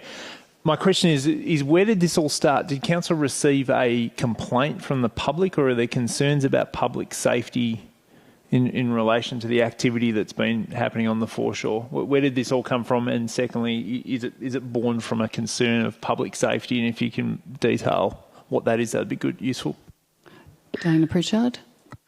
Through you, Mayor, it was brought to our attention that this operation was happening on the foreshore with larger numbers than what had been permitted. We then spoke to the provider and spoke about the permit conditions which had been in place with her permit since the beginning. There is a couple of safety concerns with regards to where she's operating. So the operations on the all accessibility pad on the beach and also her operation blocking footpaths is a concern for safety and egress across the foreshore. And there's also concerns that large groups and how large groups can be controlled with only one operator as well, which hasn't been taken into consideration with the kind of permit that she's got because the permit is only for 15 people. Councillor Baxter. Thank you. So my question is around the commercial recreation permit. I think the one that was referred to earlier that the volleyball is done under. Acknowledging that under our current policies and guidelines, yoga is categorised under personal training and not under the same sort of things that volleyball are. But are officers able to explain a little bit more about how the permitting system works for the commercial recreation, how the EOI process works, and how much control council has over the activities that are undertaken? Dana? Through you, Mayor. So the commercial recreational permits are done through an annual EOI process. So it is a competitive process where applicants need to submit a variety of information about their activity, what they're going to provide, and their safety measures for that activity. When we permit it, it is similar to how we do all other permits within the municipality, where there will be a number of conditions on the permit which may restrict, which are, things like location, size, what we're actually permitting for and how often. The commercial recreation permits are also for 3 years. The difference, they also have a different fee. So the fee is approximately $3.30 per person. And there's also a per participant fee, which is set by DECA annually. And the other activities that are under this are the beach volleyball, skydiving, kiteboarding, the kayaking, those types of activities. Dana, can I? Sorry to jump in. You said $3.30 per person. Did you mean $3.30 per annum? Sorry, $3.30 per annum. Right, and then there would also be a per participant fee. Yes. As well. Yes, that is correct. Which can vary depending on the activity. Yeah, all the per participant fees are set by DECA, and at the moment they're around $2.60 for an adult and $1.20 for a child. The personal training licence doesn't have to pay a per participant fee; it's just got an annual fee attached to it. Right, and just for the elimination of all doubt, when you say $2.60 and $1.20, you mean $2.60 and $1.20 per participant? Yes. Yep, cool. No, I don't want anybody getting misunderstood. Okay, thank you. Any other questions, councillors? If not, do I have a mover for the officer's recommendation or something different? Councillor Baxter. Can I please move an alternative recommendation for now, this one? do the officers have this? Nope. Okay. Sorry, team. All right, could you clearly... It's an extremely minor change. Okay. So for recommendation 6, it's merely a change to say that instead of on the alternative options of 4 annual events or a community venue, in line with blah, blah, blah, it would instead say, requests officers to work with FeelGoodFlows on alternative options in line with relevant policies and guidelines. And I do think it's important that we do this in line with our relevant policies and guidelines. But given that some of the options that we've heard about tonight, I feel like locking ourselves into the very specific alternative options of 4 annual events or a community venue doesn't allow us the freedom of movement to do that, to look at those options. So it would be, that would be what the change looks like.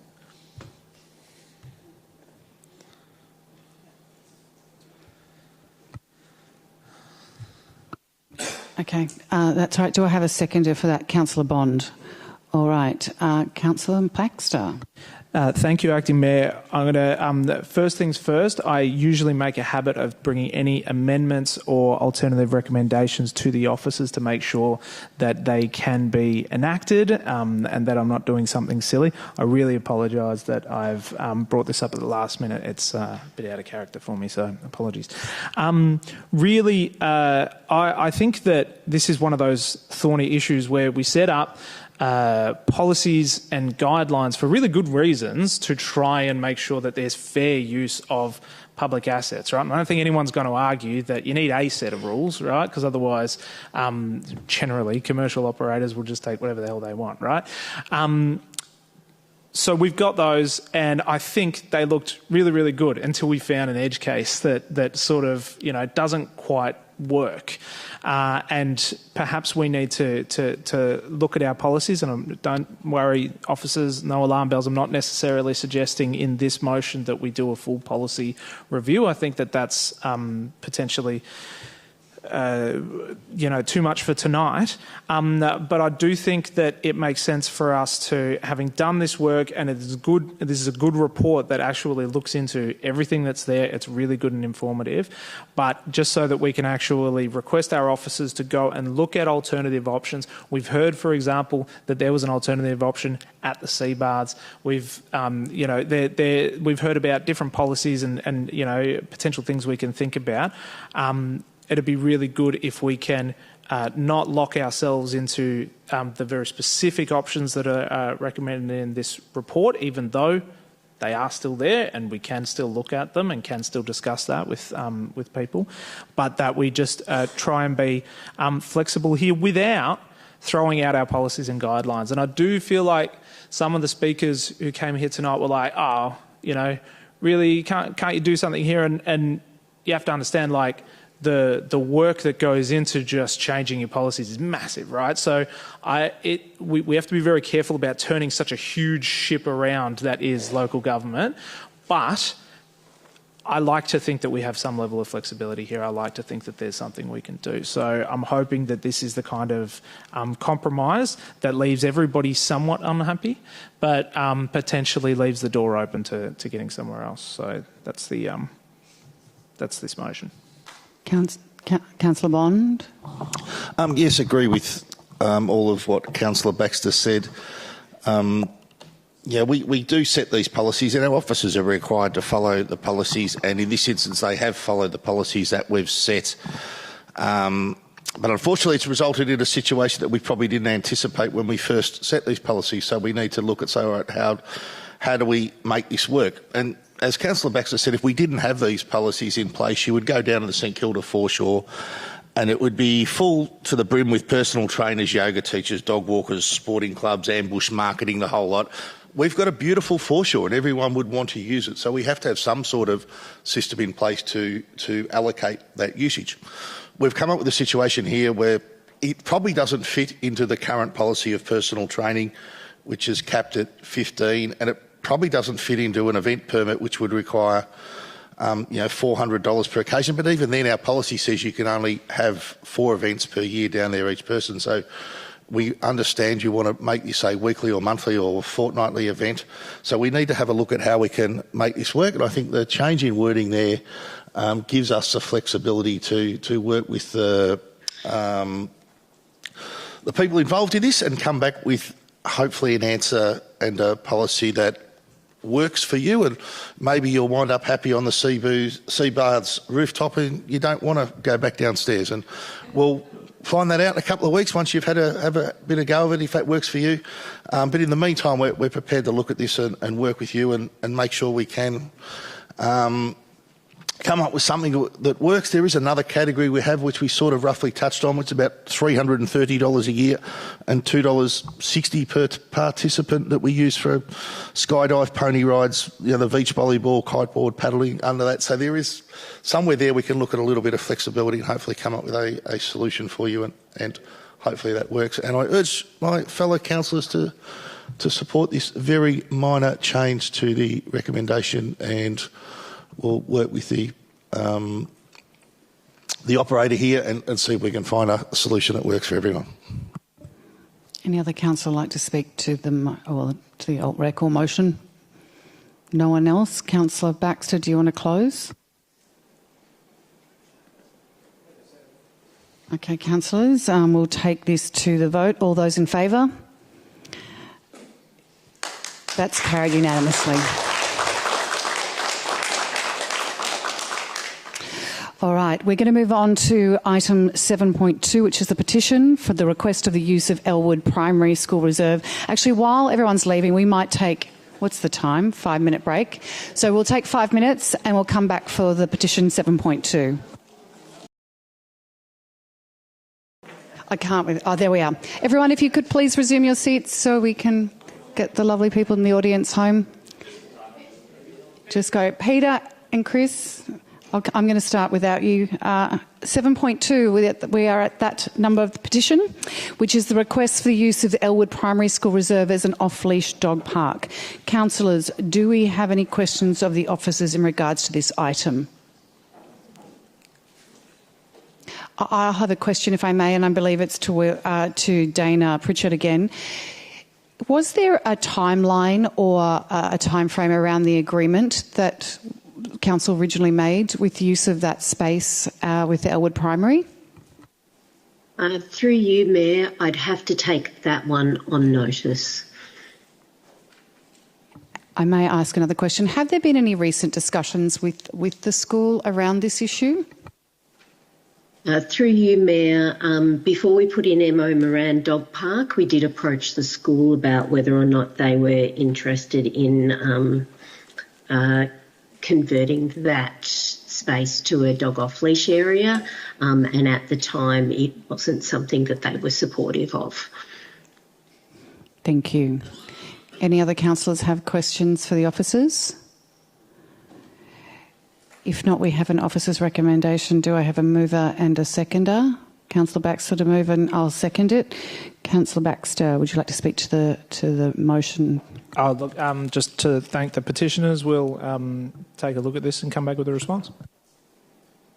I just want to say thank you to the petitioners and coming along tonight. That was the fastest turnaround petition I think I've ever seen. I think it was a week in total. Any other councillors wish to speak to the motion? Councillor Baxter? No. Let's put that to the vote. All those in favour? That is carried unanimously. All right. 7.3, which is another petition, which is the City of Port Phillip rental crisis. Councillors, any questions of the officers? No? If not, we have an officer's recommendation. Would someone like to move this or something different? Councillor Baxter to move. Do I have a seconder? Councillor Martin? Councillor Baxter? Thank you, Acting Mayor. Just want to thank the petitioners and those many people who attended the public meeting about the local rental crisis. Obviously, this is a really serious issue. I think action needs to be taken at all levels of government, largely the state government, federal government, but we definitely have a role to play here as well. So I'm happy for us to take this petition on and look at what kind of response we can provide. Councillor Martin, would anyone else like to speak to the motion? If not, that will put that to the vote. Councillor Nyagui, sorry. Thank you, Acting Mayor. I just want to echo Councillor Baxter and say that this is a really important issue, and I think there's more that we can do in local government, and so I look forward to seeing a response from officers. Thank you. Okay, now any other ones? We'll go back to Councillor Baxter. No, let's put that to the vote. All those in favour? That is passed unanimously. Okay, it's time for presentations of reports. So we're going to move through the various ones. We're starting at report. Is it at 8.1? There's a whole punch, yeah. 8.1, which is the presentation of the December CEO report, issue 103. Are there any questions for the officers? Councillor Martin. I'd like to question the CEO. There were some disturbing reports in the paper the other day about councils in the western suburbs which aren't being able to deliver their maternal and child health programs, and pictures showing distressed mothers saying that they hadn't seen an MCH nurse for 6 months. I see in the CEO's report that our latest survey says that the community are overwhelmed and absolutely pleased with the service we provide. Can I just seek his assurance that we're not facing the issues that some of our colleagues are facing in the West? Chris Carroll. Through you, Mayor, thank you, Councillor Martin. I'm very proud of the support and service that we provide through our maternal and child health. It's highly valued by the community. They do some fantastic work, and as you can see in the CEO report, we get some fantastic feedback about the work that they do. In the City of Port Phillip, we have had a decline in births over the past few years, and we do, as I believe at the moment, are okay with being able to service demand with our maternal and child health nurses. If there are any issues in that regard, I'll make sure that I let you know. But again, I think we are doing well in that space at the moment, and we're certainly highly valued and performing well. Any other questions of officers? If not, I need a mover and a seconder for the CEO reports. Councillor Martin to move. I'll second it. Councillor Crawford to second. Councillor Martin, no. I'm going to take up your role and just recommend that everyone check out the CEO report because there's a lot of good information. You think council doesn't do much, but we do a lot. Councillor Nyagui? I just want to double check with officers. There's on procedure, the report has a different number for the heading and for the body of the motion. So I just wanted officers to double check which number it is. Is it 103 or 104? We will do that. Thank you. Did you want to speak to the motion while we're checking that? No.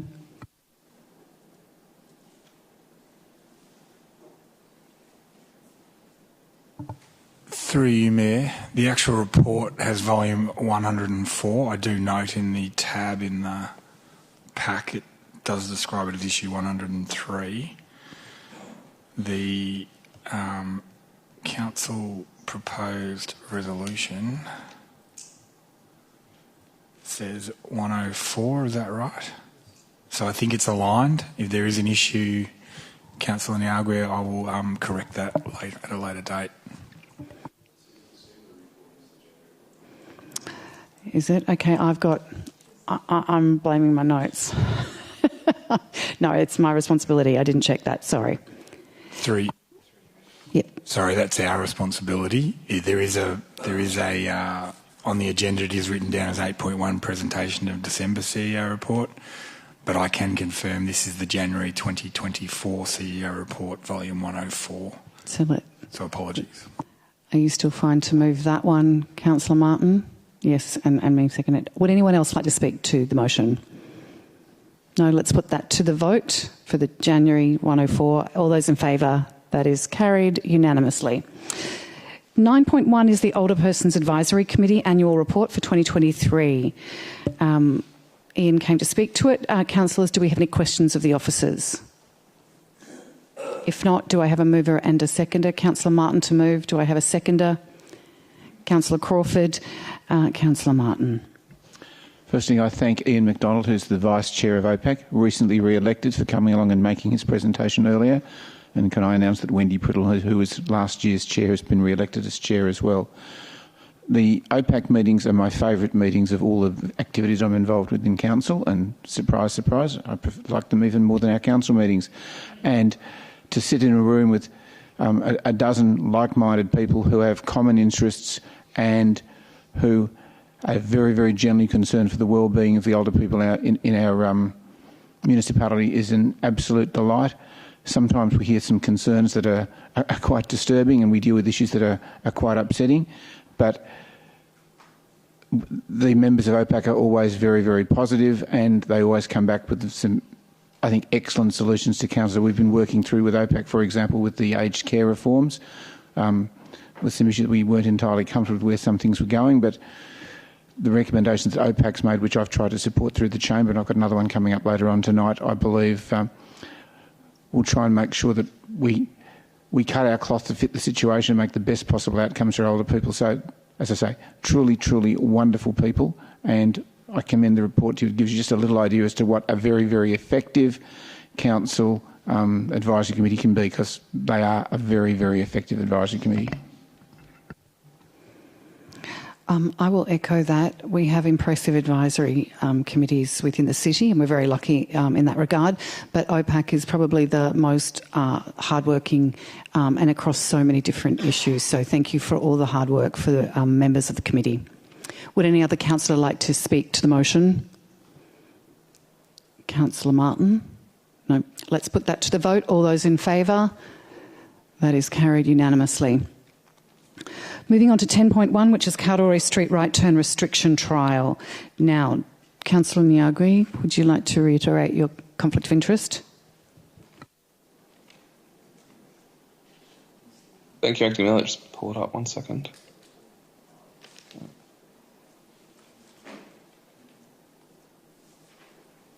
You're just finding the words? Yeah, sorry. No, that's all right. I wish to disclose a general conflict of interest in relation to item 10.1, Cowderoy Street right turn intersection. As the trial that has informed this report has significantly impacted the traffic on my own street. I will leave the meeting when the item is considered. Okay, thank you. Okay, councillors, do we have any questions of the officers in regard to this item? No questions? Okay, if not, could I have a mover of the recommendation or something alternate? That is Councillor Bond. Yes, I'd like to move an alternate recommendation. Could we get that up on the screen, please? Officers should have a copy of it, but just to read it out, that Council 3.1 ends the Cowderoy Street right turn restriction trial. 3.2 removes the right turn restriction from Canterbury Road to Cowderoy Street and restores the intersection to its condition pre-trial. And 3.3 advises the community of the outcome of the trial, next steps, and thanks them for their contribution. Do we have a seconder? Councillor Sirikoff. Okay, Councillor Bond.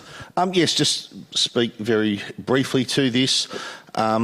We brought this trial in for 6 months, and the data in the trial evaluation pack was pretty clear that all we did was move traffic from Cowderoy Street to Fraser Streets and Langridge Street.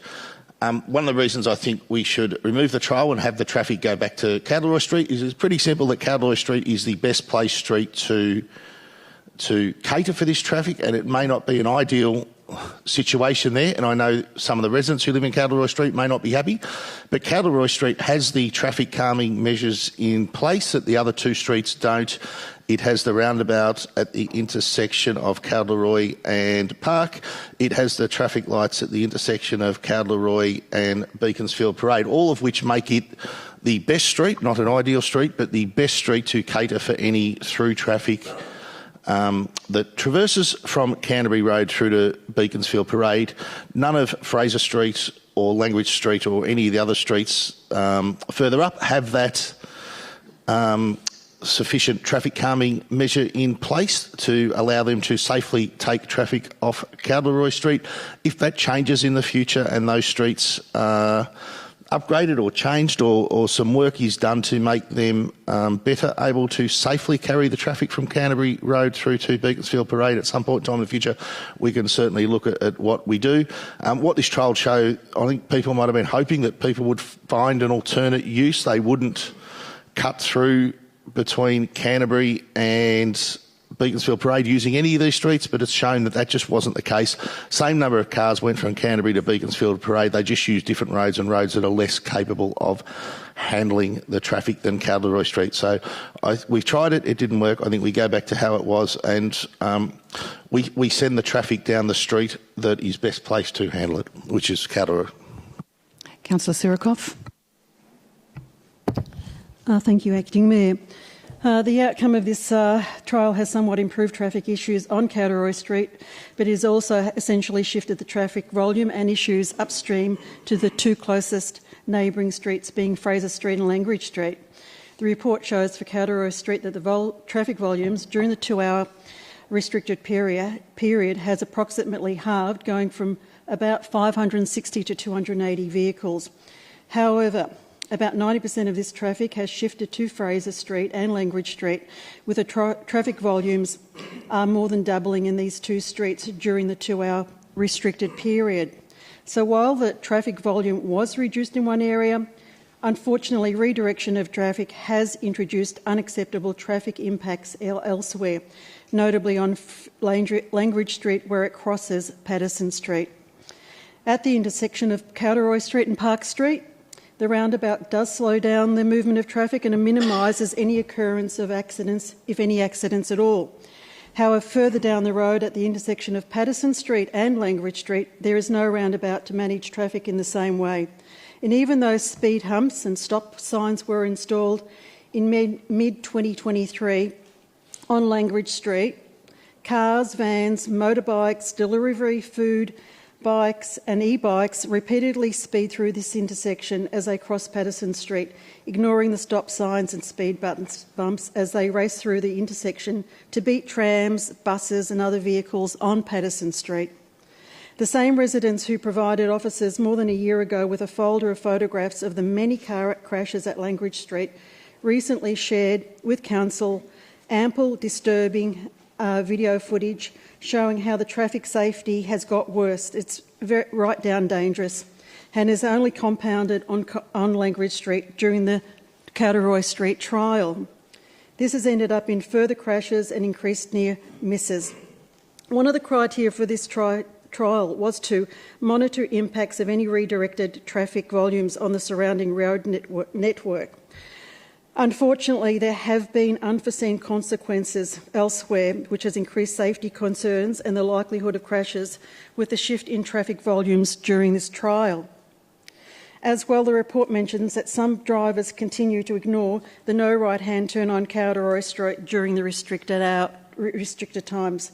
So unfortunately, this has not really, while it's changed the traffic a little bit, turning right, it just hasn't resolved the problem of cars still not turning right. As I see it, the community was divided 50-50 after the first consultation on whether to do this trial, and I see that the trial has only partially addressed the problem on Cowderoy Street while also shifting traffic issues upstream. So I think I'm happy to support this amendment by Councillor Bond for what the trial has shown is that it's just moved traffic from one location to another location. Thank you. Councillor Martin. And again, thank you, Councillor Bond, for bringing the amendment. I'll try and pick up on it. I'm going to support it. I'm going to pick up on a couple of things I don't think have been mentioned, or perhaps not mentioned as fully as they should have been. Thank you to the officers who developed the trial, and the intentions were good, and in fact, some of their intentions have worked. The volume of traffic in Cowderoy Street has decreased, which is one of the outcomes that we all hope for. Unfortunately, there have been a number of flow-on effects. I won't talk about the increased traffic in the other streets. I will talk about the increased illegal right turns that have been occurring, and by alleviating some issues in Cowderoy Street, we've increased traffic issues in others, and we've also increased illegal activity by motorists, which is very, very difficult for us to police. So I think all we can ask officers to do is, if we can work with other authorities to look at some other traffic calming measures, finish this trial, end it. But we're not solving all the issues that are there. We probably need some additional traffic calming devices, particularly in places like Langridge Street, and hopefully our officers can work with other government authorities to see what we can do to make things safer, because this particular trial, with the best of intentions, hasn't achieved its outcome. Any other councillors wish to speak to the motion? Councillor Pearl. Councillor Martin, strongly suggest you support this motion here. I was very happy to support the trial when we put it in place, but what we didn't anticipate at the time, the whole purposes of the trial was to push traffic into other streets. That was the intention, and the trial has been very successful in doing that. I was surprised by the reduction that was put in the report at 25%. I was there tonight at 5 to 6. I was there on Tuesday night at 5:45. In terms of there being Cowderoy Street, and there was no banked up traffic into the roundabout for 5 odd minutes. If you'd been there a couple of years ago, there would have been a stream of traffic. So in that regard, it did exactly what we asked it to do. What I didn't take into consideration was the impact that the lack of infrastructure in the other streets would have on transport safety. And we hold some form of responsibility potentially in some of the accidents and collisions that have happened in those streets, because we didn't fully predict the driver behaviour that we would experience in those streets, and some of the, well, I'll say indirect impacts. They're probably the direct impacts, but unintended consequences of the decision we previously made, which is exactly why we do trials, so we can work these things out. But the trial's been a success in terms of the impact on Cowderoy Street, but personally I underestimated the strength of the infrastructure in that street that allows it to handle that volume of traffic safely in a calming way versus particularly Fraser Street and Langridge Street. The other thing is also the traffic redirection, I think, has anecdotally probably has impacted the amount of traffic on staying on Canterbury Road. If you look at the amount of traffic that banks up from Fitzroy Street down Canterbury Road at the red lights now, it's very difficult for people to turn right into Cowderoy Street because they can't get into the slip lane because there's so much stationary traffic there, probably after about 5:15 till onwards of 7. So I actually think that when the signs get removed, the overall traffic flow in the Cowderoy Street is going to be less, but hopefully we get some reasonable normality put back into the streets where we've seen a drastic increase in traffic flow. So I'm very happy to support this alternate motion that's been put up by Councillor Bond and Sirikoff here this evening, and hopefully a majority of people support it because I think all in all it's the right decision, but it's a difficult decision, and I think it's the safest decision for all forms of transport in terms of pedestrian, in particular, transport and vehicle traffic accidents that have been occurring in these areas. Yep, that's it from me. Anyone else like to speak to the motion? Councillor Bond? Let's put that to the vote. All those in favour? That is carried unanimously. So can we let Councillor Nyagri know to come back, please? So we are moving on to 10.2, which is the Barak-Beacon Public Housing Estate. So councillors, while we're waiting for Councillor Nyagri to come back, I'll ask if there's any questions of officers. I'll have a quick question while we are waiting. I know this is a really silly question, but do you think in responding to the government we need to put like the most important at the top, like sort of, in order of preference or importance? Do you think that makes any difference to, or to highlight that these are the three, like there are key ones that would, we feel would have the most impact? Thank you, and through you, Deputy Mayor. It really is something that we can be guided by council on. There is merit to highlighting what is the priority aspects, but ultimately what the response requires is a considered appraisal of planning merits of the proposal, and it's possibly more sequentially acceptable for the person that's ultimately going to assess the proposal from the Department of Transport and Planning. Okay, we have Councillor Nyagri. Did you have any questions, Councillor Nyagri, for officers? No? Anyone else have any questions? Okay, if not, I have an officer's recommendation. Councillor Pearl. Do I have a seconder? I'll second it. Councillor Pearl. You'll reserve? Okay, I'll speak to it.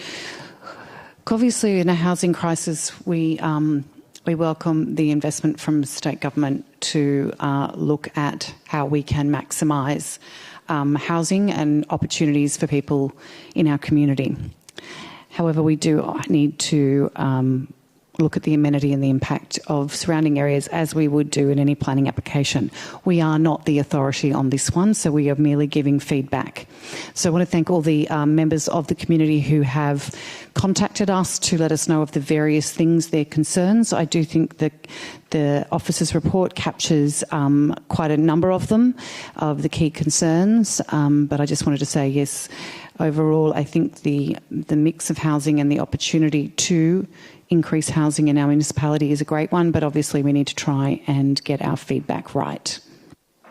Councillor Martin. Can I put an amendment, please, Mayor? Yes. Could we get the amendment on the screen, please? Would you kind of read it out for us, please? Okay, my amendment is at 3.1.2, which would read that Council requests revisions and further information to include, dot point 1, 2 vehicular crossovers relocated from Barak Road to Beacon Road. The amended crossovers should upgrade the existing crossovers, generally aligning with buildings 2B and 3B.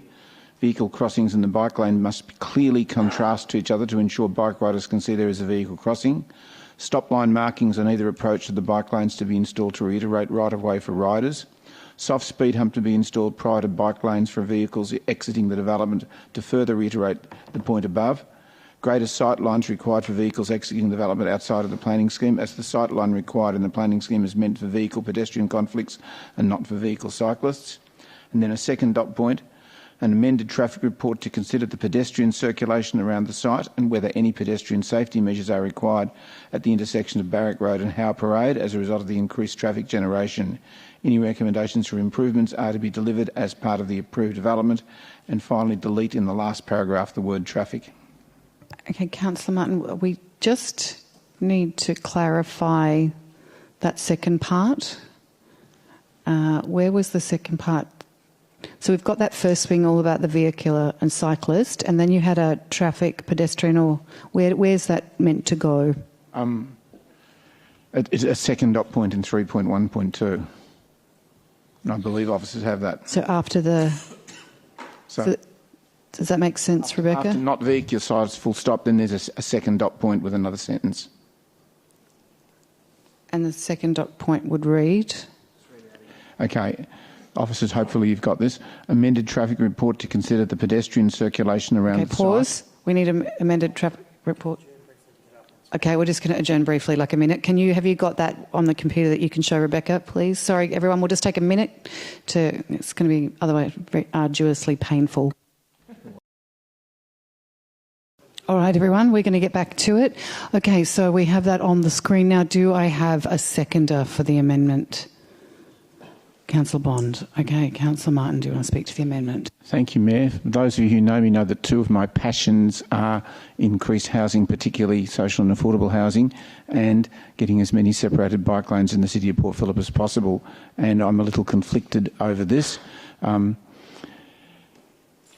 I've spoken to many local residents, and there are a number of people who have concerns about Barak-Beacon. Some of the concerns I tend not to agree with, but I've listened to all of them. But one thing that's echoed by every single resident of that area of Port Melbourne is their concern that Barak Road will turn into a traffic sewer unless there's at least some exit for traffic from that estate into Beacon Road. And secondly, they're very concerned about pedestrian safety, particularly the pedestrian safety of some of our younger pedestrians. So what this amendment seeks to do is to look at putting a maximum of 2 crossovers on Beacon Road, done in such a way that it minimises the impact on our bike riders. And you'll see that we've been very clear in the amendment about how we're trying to make, given that I think we need to put these in to prevent Barak Road becoming a traffic sewer. If we're going to disrupt our bike lane, we need to do it as carefully and as sensibly as possible. And I think we can do this without making any impact on cyclist safety. It will slow bikes down twice, but given that there were already a couple of pinch points on that particular bike route, so the Adina Court corner, for those of you who've ridden along it, is an area where cyclists need to slow down already, and it doesn't have the signs that we're suggesting here. I think the overall outcome is better safety for everyone, whether it's drivers, pedestrians, children, cyclists, whatever, and we can make sure that the residents in Beacon Cove in that area are able to drive safely and comfortably around the Barak Road area. Pedestrians can move around that area safely, and our cyclists can still use that bike path without having any... they may need to slow down on 2 occasions perhaps, but it certainly won't be any impact on their safety. So I think we've been able to come up with a way of addressing some of the concerns about excess traffic in Barak Road, while at the same time being able to minimise the impact on our cyclists and certainly have absolutely no impact on cyclist safety. So I commend the amendment to you. I think it's a win-win. Councillor Bond. Anyone else like to speak to the amendment? I will briefly. I know that the community has, particularly around the traffic and funneling all the cars into a much narrower road when Beacon Road has much more capacity is one of their key concerns. I do think this amendment seeks to balance that. Obviously, it is a big change, and the amount of traffic it will be greater, and so trying to find an appropriate way to balance the traffic movement in line with the bike lane, I think, is an appropriate step forward. So I'd urge fellow councillors to support the amendment. Okay, councillors, anyone else want to speak to the amendment? Okay, let's put that to the vote. All those in favour? The amendment is carried. Okay, we're moving back to the substantive motion. So who have I had speaking? Xavier, sorry. I'm the only one who's spoken. Okay, anyone else like to speak to the substantive motion overall? I was the seconder, yeah. So Marcus reserved his right. Anyone else like to speak? Councillor Baxter. Yeah, look, I'll be supporting this motion, even though that should not be seen as support of the actual project itself. We'll be giving our feedback as we're supposed to as a local government, but obviously this entire project has been that of destroying public housing to replace it with a mix of things that aren't public housing, including social housing, completely privately owned housing, and some quite murkily described affordable housing. So I think this is genuinely a complete disaster for actually the state government's actual requirement to house people, but this is the best we can do is give our feedback. Anyone else want to speak to the motion? Councillor Nyagui. Thank you, Acting Mayor. I'll be voting against this report. I'm concerned, and I do respect that the work of the officers have done. I think they've done the brief that they need to do. I think we find ourselves again in a sort of difficult position where I don't think the state government has provided us with adequate time to provide feedback. And I think in that context, we do need to consolidate our asks. I'm also not supportive of a submission that would ultimately reduce the yield of the project. I think it's an important project. I want to see it delivered. I do hear Councillor Baxter's concerns, and ultimately it's a question of philosophy, I think, for the state government, and one that we could potentially contemplate. But ultimately, I think the questions we need to respond to relate to finding a way to deliver the much-needed housing and do so in a way that doesn't ultimately reduce the yield on this site. Okay, Councillor Pearl.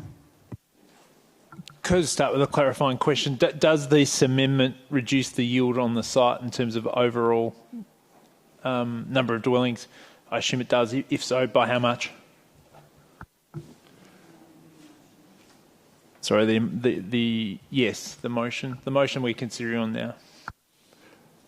Thank you for the question, and through you, Deputy Mayor. The position, the amendment itself won't reduce the yield, but the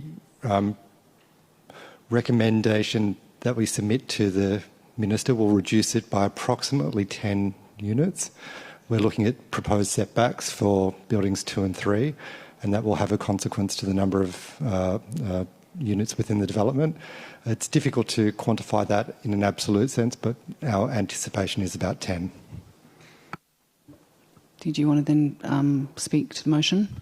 Yes, very, very happy to. So this is a difficult motion for councillors to consider, because I imagine all of us individually will sit here and go, I like bits of this or I don't like other bits of it. What I think, putting words in your mouth, but what I think we probably all agree with from our discussions behind the scenes is the consultation for this process is unique, is the word I would use. Personally, I don't really think this is a legitimate process, in that they've gone to great effort to get feedback over a very short period of time, but the timeline would indicate that the great feedback that's been provided by local residents, experts and us probably is unlikely to find its way into the final designs in any case. And that's extraordinarily disappointing, and it's not the way a government should interface with its community. And it's obviously a project that's being pushed and is being rushed. And naturally, your percentage chance of getting it right is significantly reduced if you behave in that fashion. And it's not good governance in my view in any way. But generally speaking, there's enough in this motion here tonight to support it. I understand Councillor Nwagi's concerns about loss of yield. Originally, the estimate we had was 2 or 3. It's now sort of around the 10 number. If you fast forward 50 years from now, we want to make sure that we have greenery on this street. We want to have noise barriers on this street that are natural, that aren't artificial. and that we have our existing policies met by good urban design. And by that I mean we don't have enormous concrete heat barriers sitting in residential areas. That problem can easily be solved by these small amendments, and I think the cost of that amendment is well worthwhile. Having a green strip which provides enormous community benefit but also provides a terrific design benefit to the amenity of the people that live there, instead of them roasting away particularly in the summer months when the sun's coming down, which is just a very poor design outcome. Yes, we have to consider yield, but we also have to consider the care, mental health and livability of the people that are going to live in this development and the people that are going to live across the road from it. And that simple setback and that small loss of yield is going to be repaid by good quality health outcomes, good quality security outcomes and good quality environmental outcomes. And if you're a councillor that espouses those three things, you should support this motion here this evening. All right, let's put that to the vote. Oh, you moved the motion, did you? No, we've already voted on the amendment. But you had the opportunity. He's just closed. Sorry. I was thinking, oh gosh, yes. So let's put that to the vote. All those in favour? That motion is carried. Okay, moving on to 10.3, which is the draft housing strategy in phase 3, community consultation. Councillors, do we have any questions for the officers? I have one, and it's for Fiona. We had the gentleman that referred to the disability access, and I note that we have got a principle around different types of housing for people of all abilities. Is there enough in our strategy to kind of emphasise that point, or is that something that we could sort of take on as part of it? Great, thank you for that question. Through you, Acting Mayor, we have the Objective 4, which talks about encouraging a range of housing options to support diverse community, in which accessibility is a key issue. As we've outlined before, there are policies that we are adopting the Gold Star to include within this. So as the strategy stands, we have incorporated that in the policy. The proposition at the moment is to put that out on consultation, so if there is any further comment about that, we still have the ability to respond to that. Thank you. Thank you. Any other questions of the officers? If not, we have an officer's recommendation. Do I have a mover and a seconder? Councillor Martin to move. Come on, peoples. Who's going to second it for me? Councillor Clark, thank you. Councillor Martin. I mentioned in talking to the previous amendment that one of my passions is having appropriate housing in the city of Port Phillip, and this very, very long and wordy document, if you read down and get into the fine print, it actually does deliver in that area. So, for example, it supports in our backyard strategy, which looks at how we should have an appropriate amount of additional affordable housing in the city of Port Phillip. It looks at achieving a reasonable increase in housing supply. We've all seen the need for additional housing supply across the nation, and we in Port Phillip can do our bit because we are committed to increasing our housing supply if this policy is adopted.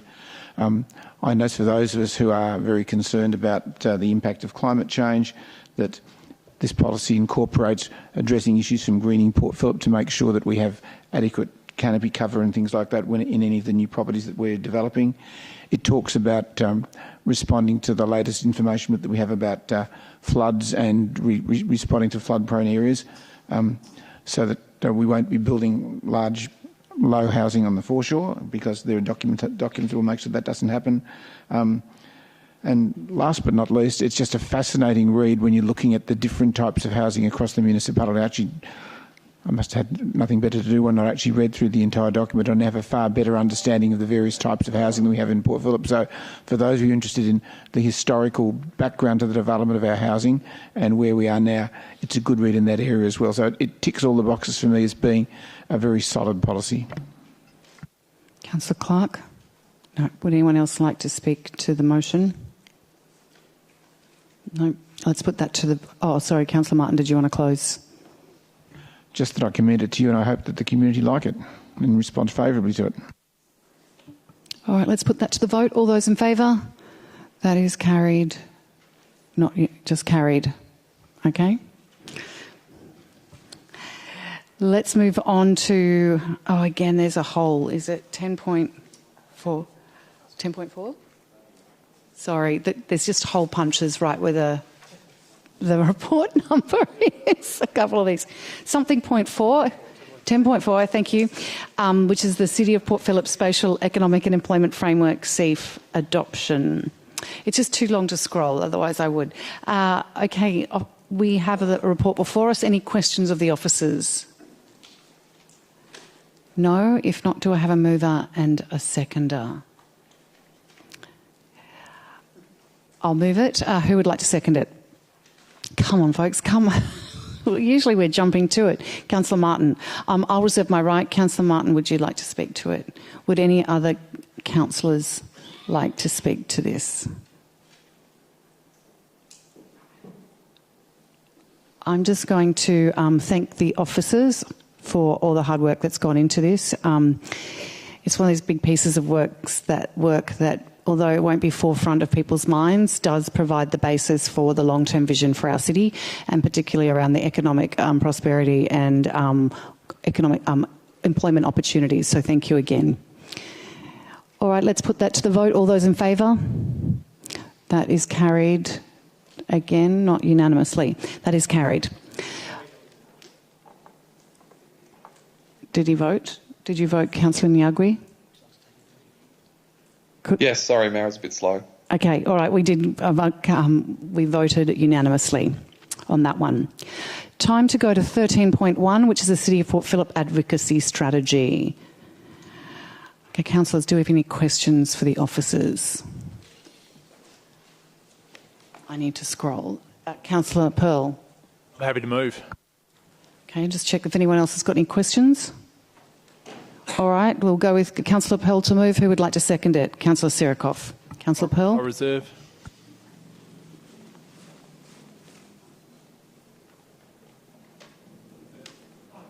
I didn't hear the reserve. Councillor Sirikoff? Usually we're such a chatty bunch. Okay, Councillor Martin. Just like to congratulate our officers on the work that they've done in the lead up to the last two elections in the state and federal elections with the advocacy documents that they put forward, which I'm sure our mayors at the time were able to use very, very effectively with the various politicians and political candidates. And I see that this policy will help allow us to continue to do this again. I hope just as effectively, if not even more so, as we continue to lobby our state and federal governments for better things for the City of Port Phillip. Would anyone else like to speak to the motion? I will briefly. Look, I think over the years I've been on council, our advocacy strategy has got more and more sophisticated. So thank you to the officers, James and the crew who have got, and Brian and Chris, who have really sort of shaped the way we do advocacy. So I do think this strategy, is a good way to look forward and to improve our timeframes for advocacy, but also the sophistication and the various ways that we do approach it, and make sure that we're not missing any opportunities to advocate for our community for various infrastructure programs and the like. Would anyone else like to speak to the motion? We'll go back to Councillor Pearl then. I've said it. Okay, let's put that to the vote. All those in favour? That's carried unanimously. Now we are moving to 13.2, which is the Municipal Association of Victoria's State Council, which is happening in May 2024, and this is the submissions. We have some of it for us. Do we have any questions for the officers? Or do we have a mover or some alternatives? Question, Councillor Martin? Procedural question for you, Mayor, or for governance. I see that I believe there are two additional recommended motions to MAV. How will we handle that? Because we've got two recommended by the officers, and I believe there are two others from two other different councillors. Do we put them all together and debate it as one motion line by line, or do we do them as amendments? Xavier? Through you, Deputy Mayor, it's a decision of councils how they'd like to table those items. They could be either moved as one change at the beginning as an alternative motion. They could be, after the officer's recommendation is moved, they could individually be moved as amendments, as long as the mover and seconder of both those amendments has not moved or seconded the original motion.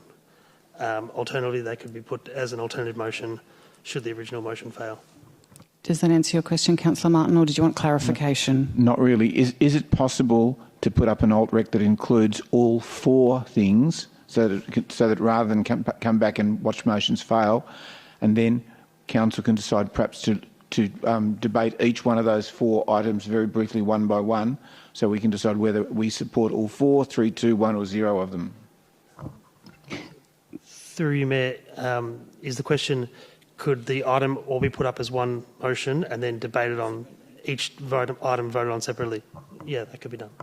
But I would recommend we just debate it as a whole and then vote separately. Otherwise, we're going to just take too much time. Through you, Deputy Mayor, be at the discretion of the Chair how that vote's taken. So do we have a mover for the officer's recommendation or for something different, Councillor Martin? Can I move an alt-rec that includes the two additional councillor amendments to be taken all as one item, which we can then debate as one and vote on separately? I will accept that. Can we get those on the screen and could you read them out? I believe one is... Okay, we'll get that up. Could you read that out, please, Councillor Martin?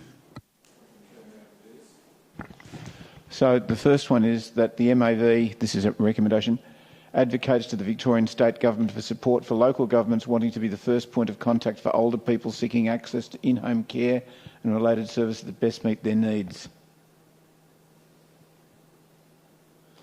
Can we scroll down or up, whatever it is? Thank you. Second one, that MAV seeks a review of existing build-to-rent regulations and provisions and assesses the ongoing challenges identified by local government around these developments for infrastructure and open space investment.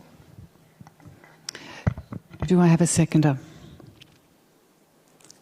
Councillor Sirikoff. Okay, Councillor Martin.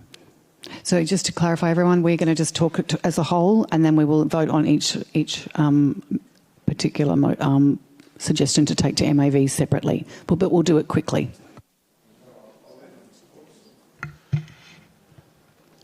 I'll speak in particular to the two amendments that have just appeared. The first one comes from a discussion with OPAC. At our last OPAC meeting, we were having a long discussion about how the proposed connector role would work. I know the Older Persons Advisory Committee sees councillors playing a essential role in triaging the concerns of older people as they're looking to move to all sorts of services, particularly those in-home services. And we believe that this, not only is this an excellent model for the City of Port Phillip, but we believe that if there are other councils that for various reasons have either exited in-home care or are trying to manage in-home care within their existing budgets, if there was some support that came from the state government to assist those councils in delivering that program, which we believe councils should deliver anyhow, but we believe it's in the interest of the state government to assist councils in delivering this, because it will lead to an increase in the well-being of our older people, increase their access to services, increase their ability to seek support where the support doesn't. If support fails, they'll have a one-stop shop to go to. So our council has agreed, as of our last meeting, to run this sort of thing in-house ourselves. We're suggesting at OPAC we see this as a model that could work across the state. If it was going to work across the state, we believe the state government should find a way of supporting us to do that. And so that's the first amendment. The second one, and I'm sure Councillor Niagui will speak to it in more detail, currently with our with build-to-rent models, we don't get anywhere near the developer contributions that we get with an ordinary development, and this is going to cost our council a significant, probably 8-figure sum in infrastructure over the next few years that we'll need to fund to provide infrastructure around new premises without without access to developer contributions. We need the state government to have a look at this, and we're hoping that other councils will agree with us so that we can put pressure on the state government to change the situation so we can get the same money from the build-to-rent developments that we would if they were build-to-purchase, and greatly increase local government's ability to provide essential services around new housing.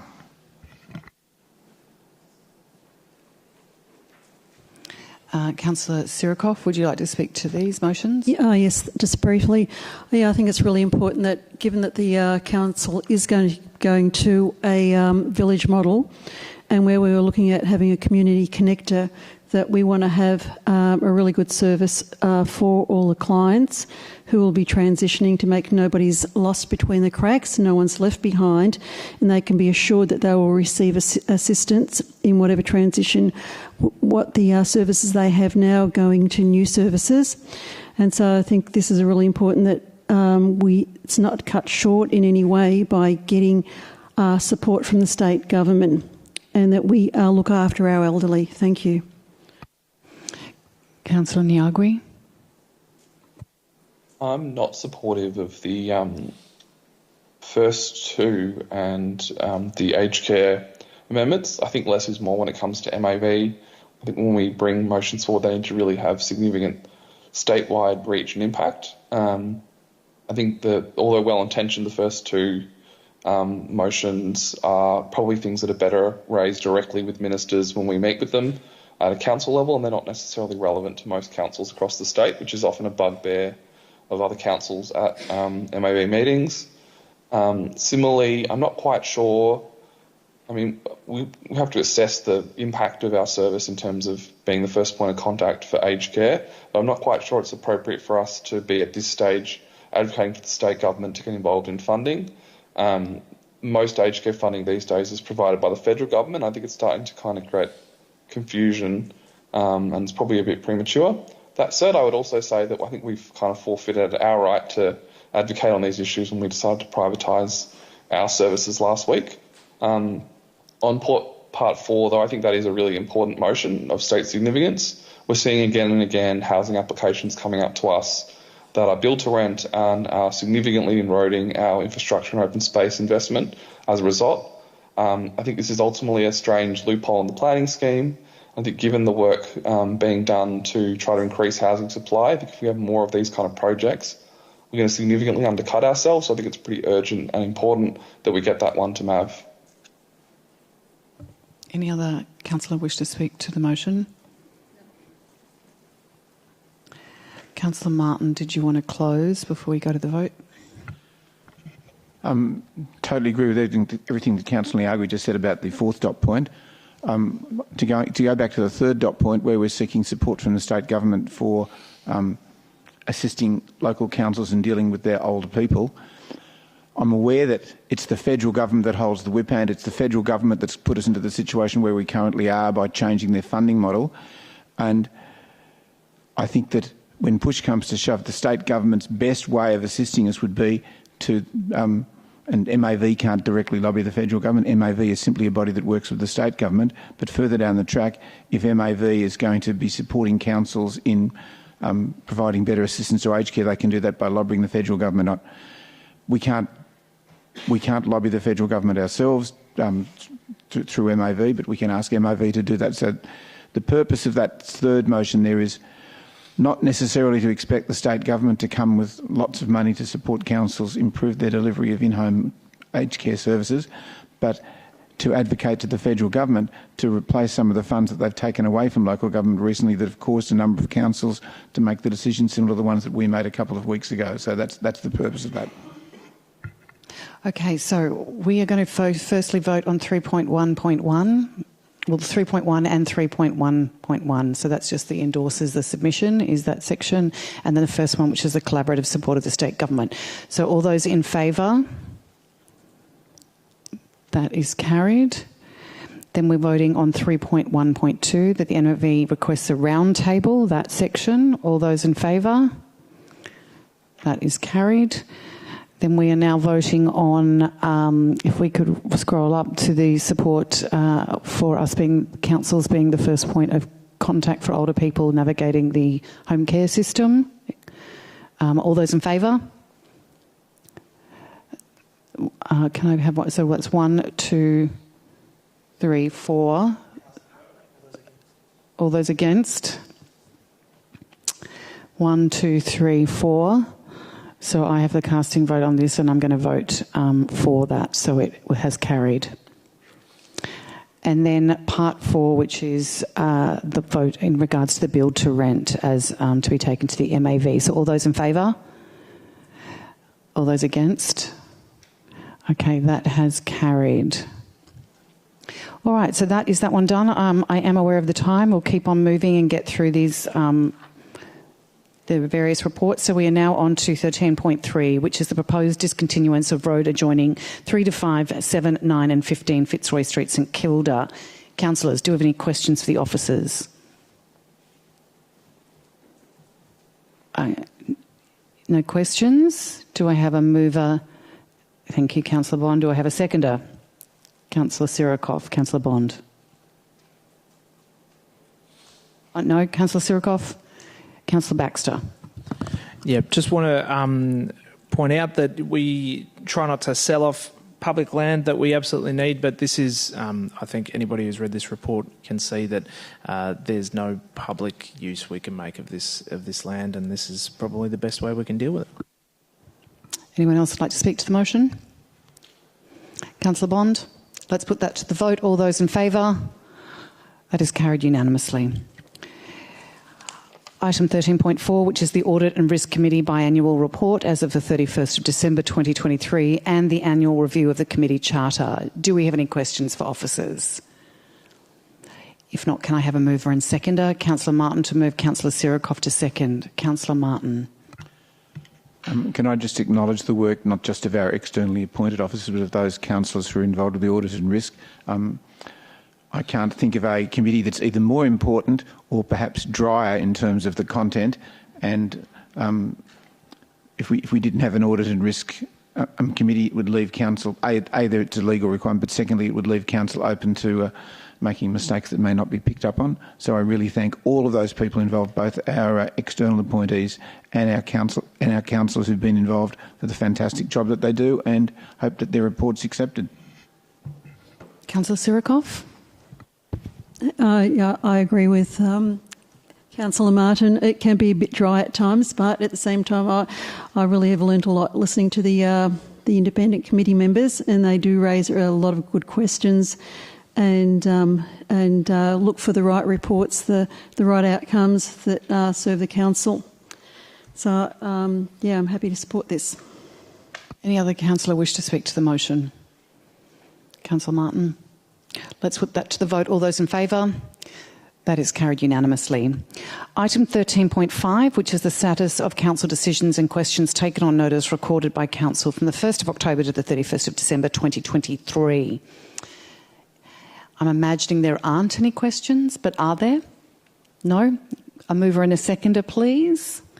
Councillor Martin to move. Is there anyone else interested in seconding Councillor Baxter? Councillor Martin. Councillor Baxter. Anyone else? I'm just going to put that to the vote. All those in favour? That is carried unanimously. We now move on to notices of motion, but we do not have any for a change tonight, councillors. So 15 is reports by councillor delegates. Do we have anyone that wishes to report back? Councillor Martin. Normally it's much later in the night, so I don't do this, but given that we're a little early, I'll report on two things. Firstly, I'm involved as one of your delegates to the Housing First Board, and you need to be aware that the Housing First Board Chair, Janine Kirk, stepped down at the last Housing First Board meeting, and Emmanuel Sarkis is the acting chair, while the board looks to appoint a permanent chair. And secondly, the CEO of the Housing First, Haleh Halloumi, attended her resignation and finished up last week, and the interim CEO is Clive Bowden, and again there'll be that position will be confirmed, but he's currently acting. So that's the first of the two reports. The second one I'd like to report on is SECA, that's the South East Council Climate Change Alliance, and SECA has a newly appointed Chief Executive Officer. Her name is Helen Steele. I was fortunate enough to have lunch with her last week. Hopefully councillors will get a chance to meet her. She's had more than 20 years of experience working across non-government organisations, government and commercial sectors. She was the CEO of the Shared Value Project. She's a thought leader and advocate who uses the principles of shared value and collective impact to shape positive change in society. She's a Port Phillip resident. Her children went to Port Melbourne Primary School. and she's a resident of Gateway Ward. And very briefly, SEC is currently undergoing a strategic planning process to develop its new strategic plan for 2024 to 28. The new plan will include a set of programs and projects that reflect the high ambition for member councils for climate change action in the region. I look forward to bringing you updates on that after the next SEC meeting. Thank you. Any other councillor delegates? Councillor Baxter. I'll make this quick. The Friends of Suwai Kovalima are having their annual trivia night. And once again, anybody who's happens to be watching or in the chamber, please sign up to get some tickets. The money goes to wonderful projects in East Timor for school scholarships, village lighting schemes, sanitation work, all sorts of great things. The MC for the night will be our own Deputy Mayor, Louise Crawford, and we're going to have a councillor table that will sweep all before us. So please come down. It's on Thursday the 18th of April. It'll be a great night. Thank you. Any other delegates? No? We'll now move on to urgent business. Councillors, do you have any items of urgent business? No, let's move on to confidential matters. So we have two confidential reports listed in the agenda, being 17.1, which is discussion papers from the Department of Transport and Planning, modernising parking requirements and improving residential development standards for small lots, and 17.2, which is provision of recycling processing services. I now call on a councillor to move that the meeting be closed to members of the public to consider the confidential items. Now we're keen. Councillor Bond and Councillor Pearl to second. Let's put that to the vote. All those in favour? That has been carried. So if I could ask officers, that concludes the public part of this meeting. So thanks, Teresa, for joining us tonight. And we'll see you in a fortnight or whenever it is.